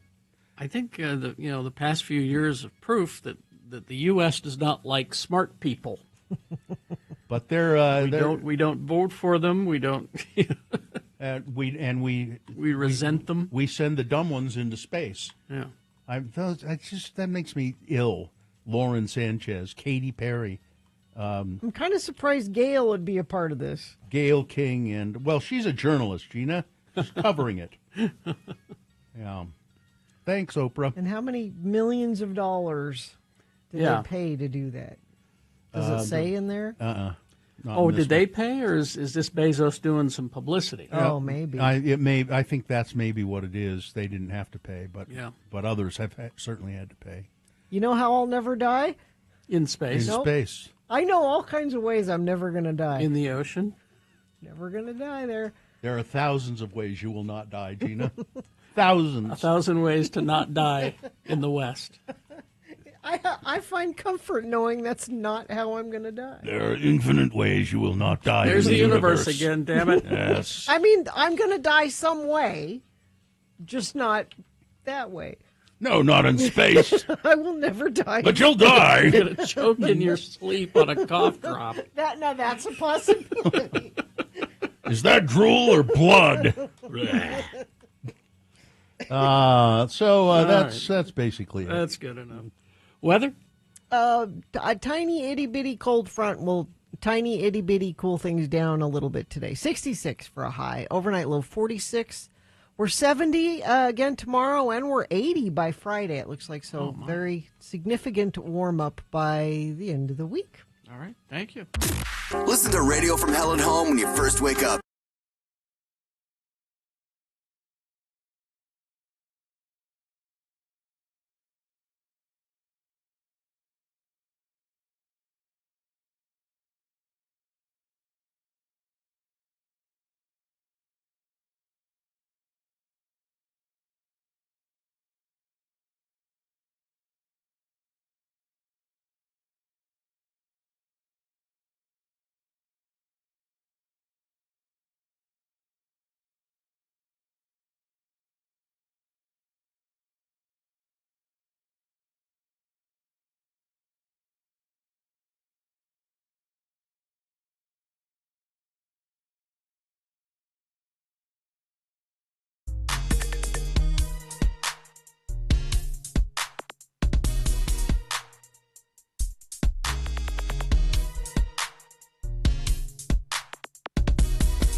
Well, look who's here. Oh. It's Amy Dunsmore. Oh, hi, Amy. Hi. The director of the Utah Arts Festival, which, geez, I guess it's that time of year. It's getting there. Yeah. Not long now. When is it? June 19th through the 22nd. Good And it's same old place. Same place. Washington and Library Square. Same place with a new twist. What? We are changing the layout quite a bit this year. We have redesigned the site. So Well, tell us a little bit about that. yeah, well, we just wanted to try to get a little bit more shade. We're moving more toward the State Street side where it's a bit grassier. There are more trees. So kind of taking things off that plaza, which retains the heat and is hot. And it's just time for a change. That's true. So not much of the Library Square will be? We'll still have a main entrance on Library Square. Okay. We'll still have a bunch of stuff going on, but really just trying to do something a little new. It's been probably 20 years of the exact same space, so let's switch it up. So and will the food be in the same place?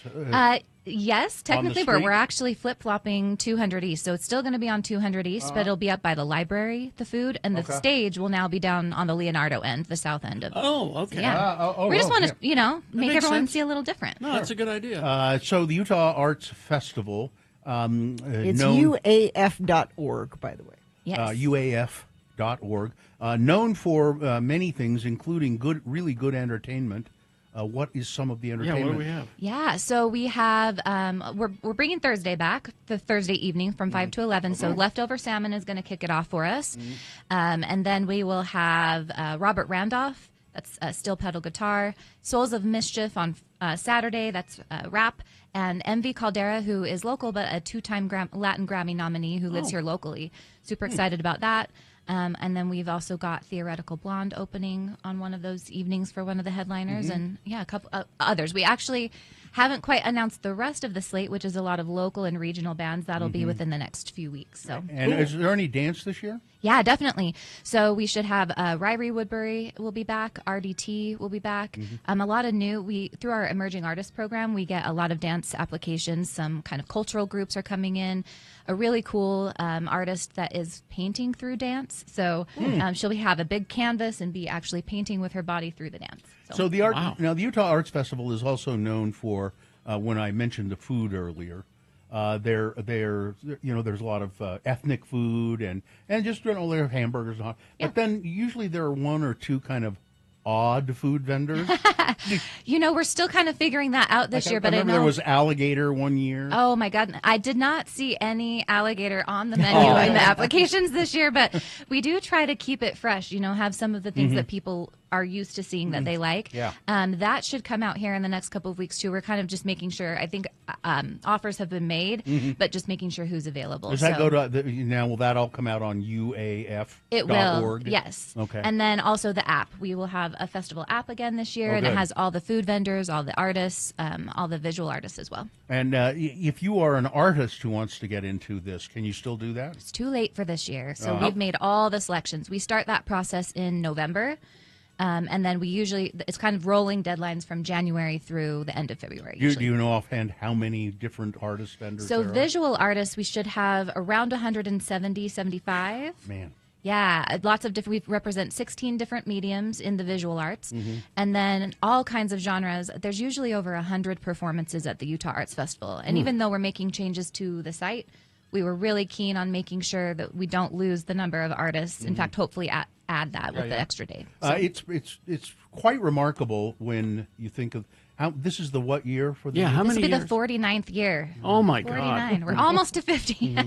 I've said this before, but I was at one of the very first ones when it was on Main Street. Yeah. And you just blocked off a couple of blocks and put vendors on the asphalt on Main Street. Absolutely, yeah. And It's grown a little bit since then. Yeah, a little. and then it was at Triad for a while. Definitely. Which was pretty cool. Yep, Triad was great. And then Fair Park for a bit, Gallivan. Oh, yeah. Oh, yeah. I like it downtown.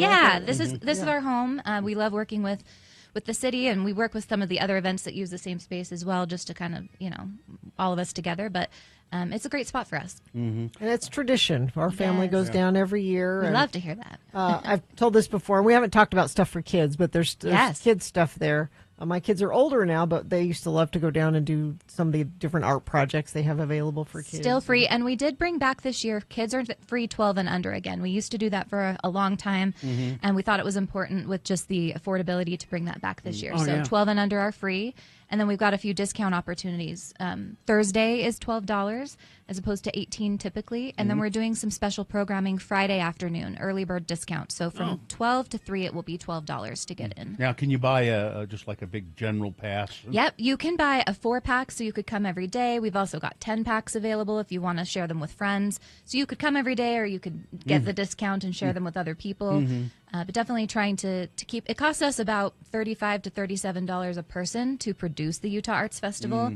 Who knows how that will change as things go on this year, but aiming for that still. And then $18 is the highest someone would pay for a general admission ticket with kids free.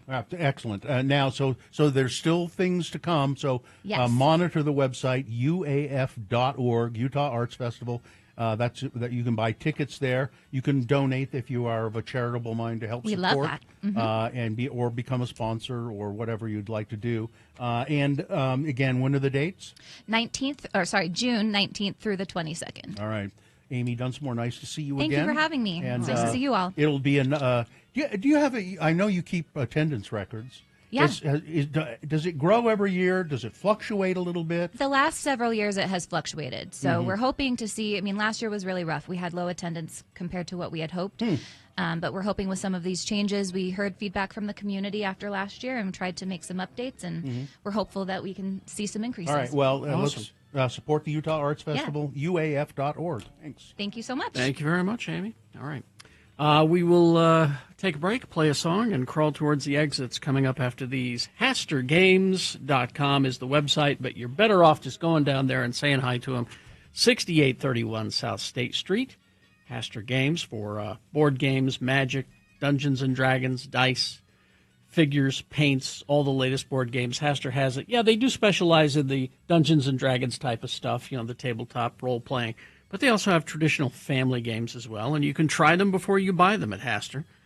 This week, the newest set for Magic the Gathering, titled Tarkir Dragonstorm. Tarkir is now bigger and bolder than ever, filled with cinematic action, dynamic clan gameplay, and powerful new dragons that add lasting firepower to your collection. The set is jam-packed with tons of powerful new dragon creatures and the return of the iconic Planeswalker characters and so much more. The full set will release on Friday. To welcome the set, Haster will be holding a special release draft that day, April 11th, Friday. This is the perfect opportunity to try out all the brand new cards and come by and welcome Tarkir Dragonstorm to your local Magic community. Or you can click on HasterGames.com for more information. Go down and see them, 6831 South State. Haster has it. This is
The 1975 because on this day in 1989, little Maddie Healy was born.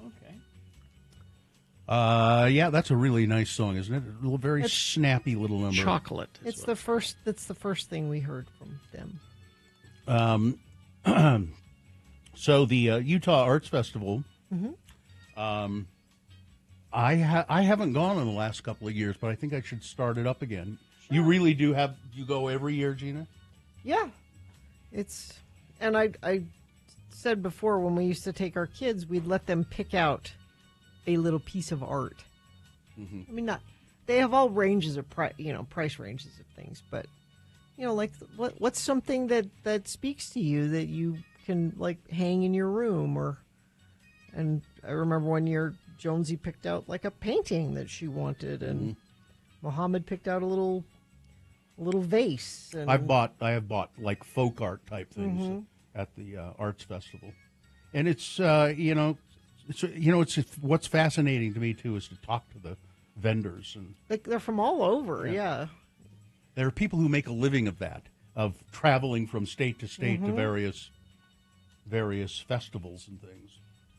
And then there's a lot of really stupid stuff. But. No, but I think in your house, if you hang something on the wall, it should don't just go to like Target and buy some like framed picture. Are you telling me that you don't like the ceramic key that I have hanging by my door that has hooks on it where we put our keys? Unless you got it at the Arts Festival. Listen, unless he had that, he'd lose his keys. Yeah. It's important. I mean, listen, I went to Walmart and I got a sign to put over the kitchen door that says, "If Mama ain't happy, ain't nobody happy." Mm-hmm. That's a very important warning for people. Don't forget your live, laugh, love sign. Well, yeah. That's what Airbnbs, oh my God. Families are forever. They just have all of that kind of crap, most of them.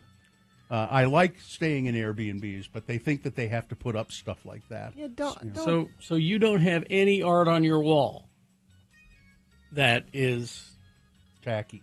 There's nothing hanging on my wall that doesn't have a story, significance, or there's nothing I like bought at Target and hung on the wall.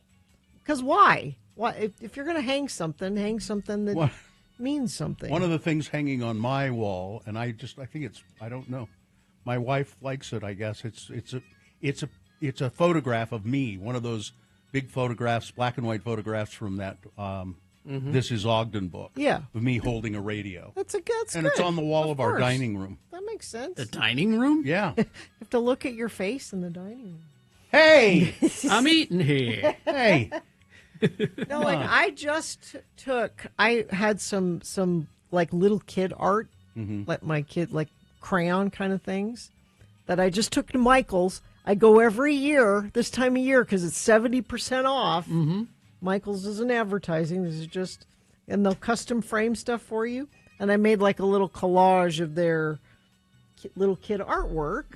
So instead of it just being, like a magnet on the fridge, it's like going to be in a nice framed thing to hang on the wall. I don't put it in a frame and I don't hang it on the fridge. I throw it away. Just, this was like when you were 4 and it stinks. You're terrible artist. God. Now, most of the stuff that we have hanging on our walls is either significant in one way, shape, or form. Yeah. But there are two pieces that we have merely because the colors accent the room. Okay. What are they? And that's in the living room and in the bedroom. And they're like, for lack of a better description, like a Jackson Pollock type thing. It's just paint. It's an abstract. It's an abstract paint Yeah. that we bought, and it's because it accents the room. Ties the room it together. ties the room together. Everything else is, like there's pictures of Chicago that Sue took that we have framed. Exactly. There's pictures of our trips, that we bought from artists there. Oh, the other thing hanging in our dining room right now too is a very big, probably 4 by 6 print of that famous Japanese wave. I forget what it's called.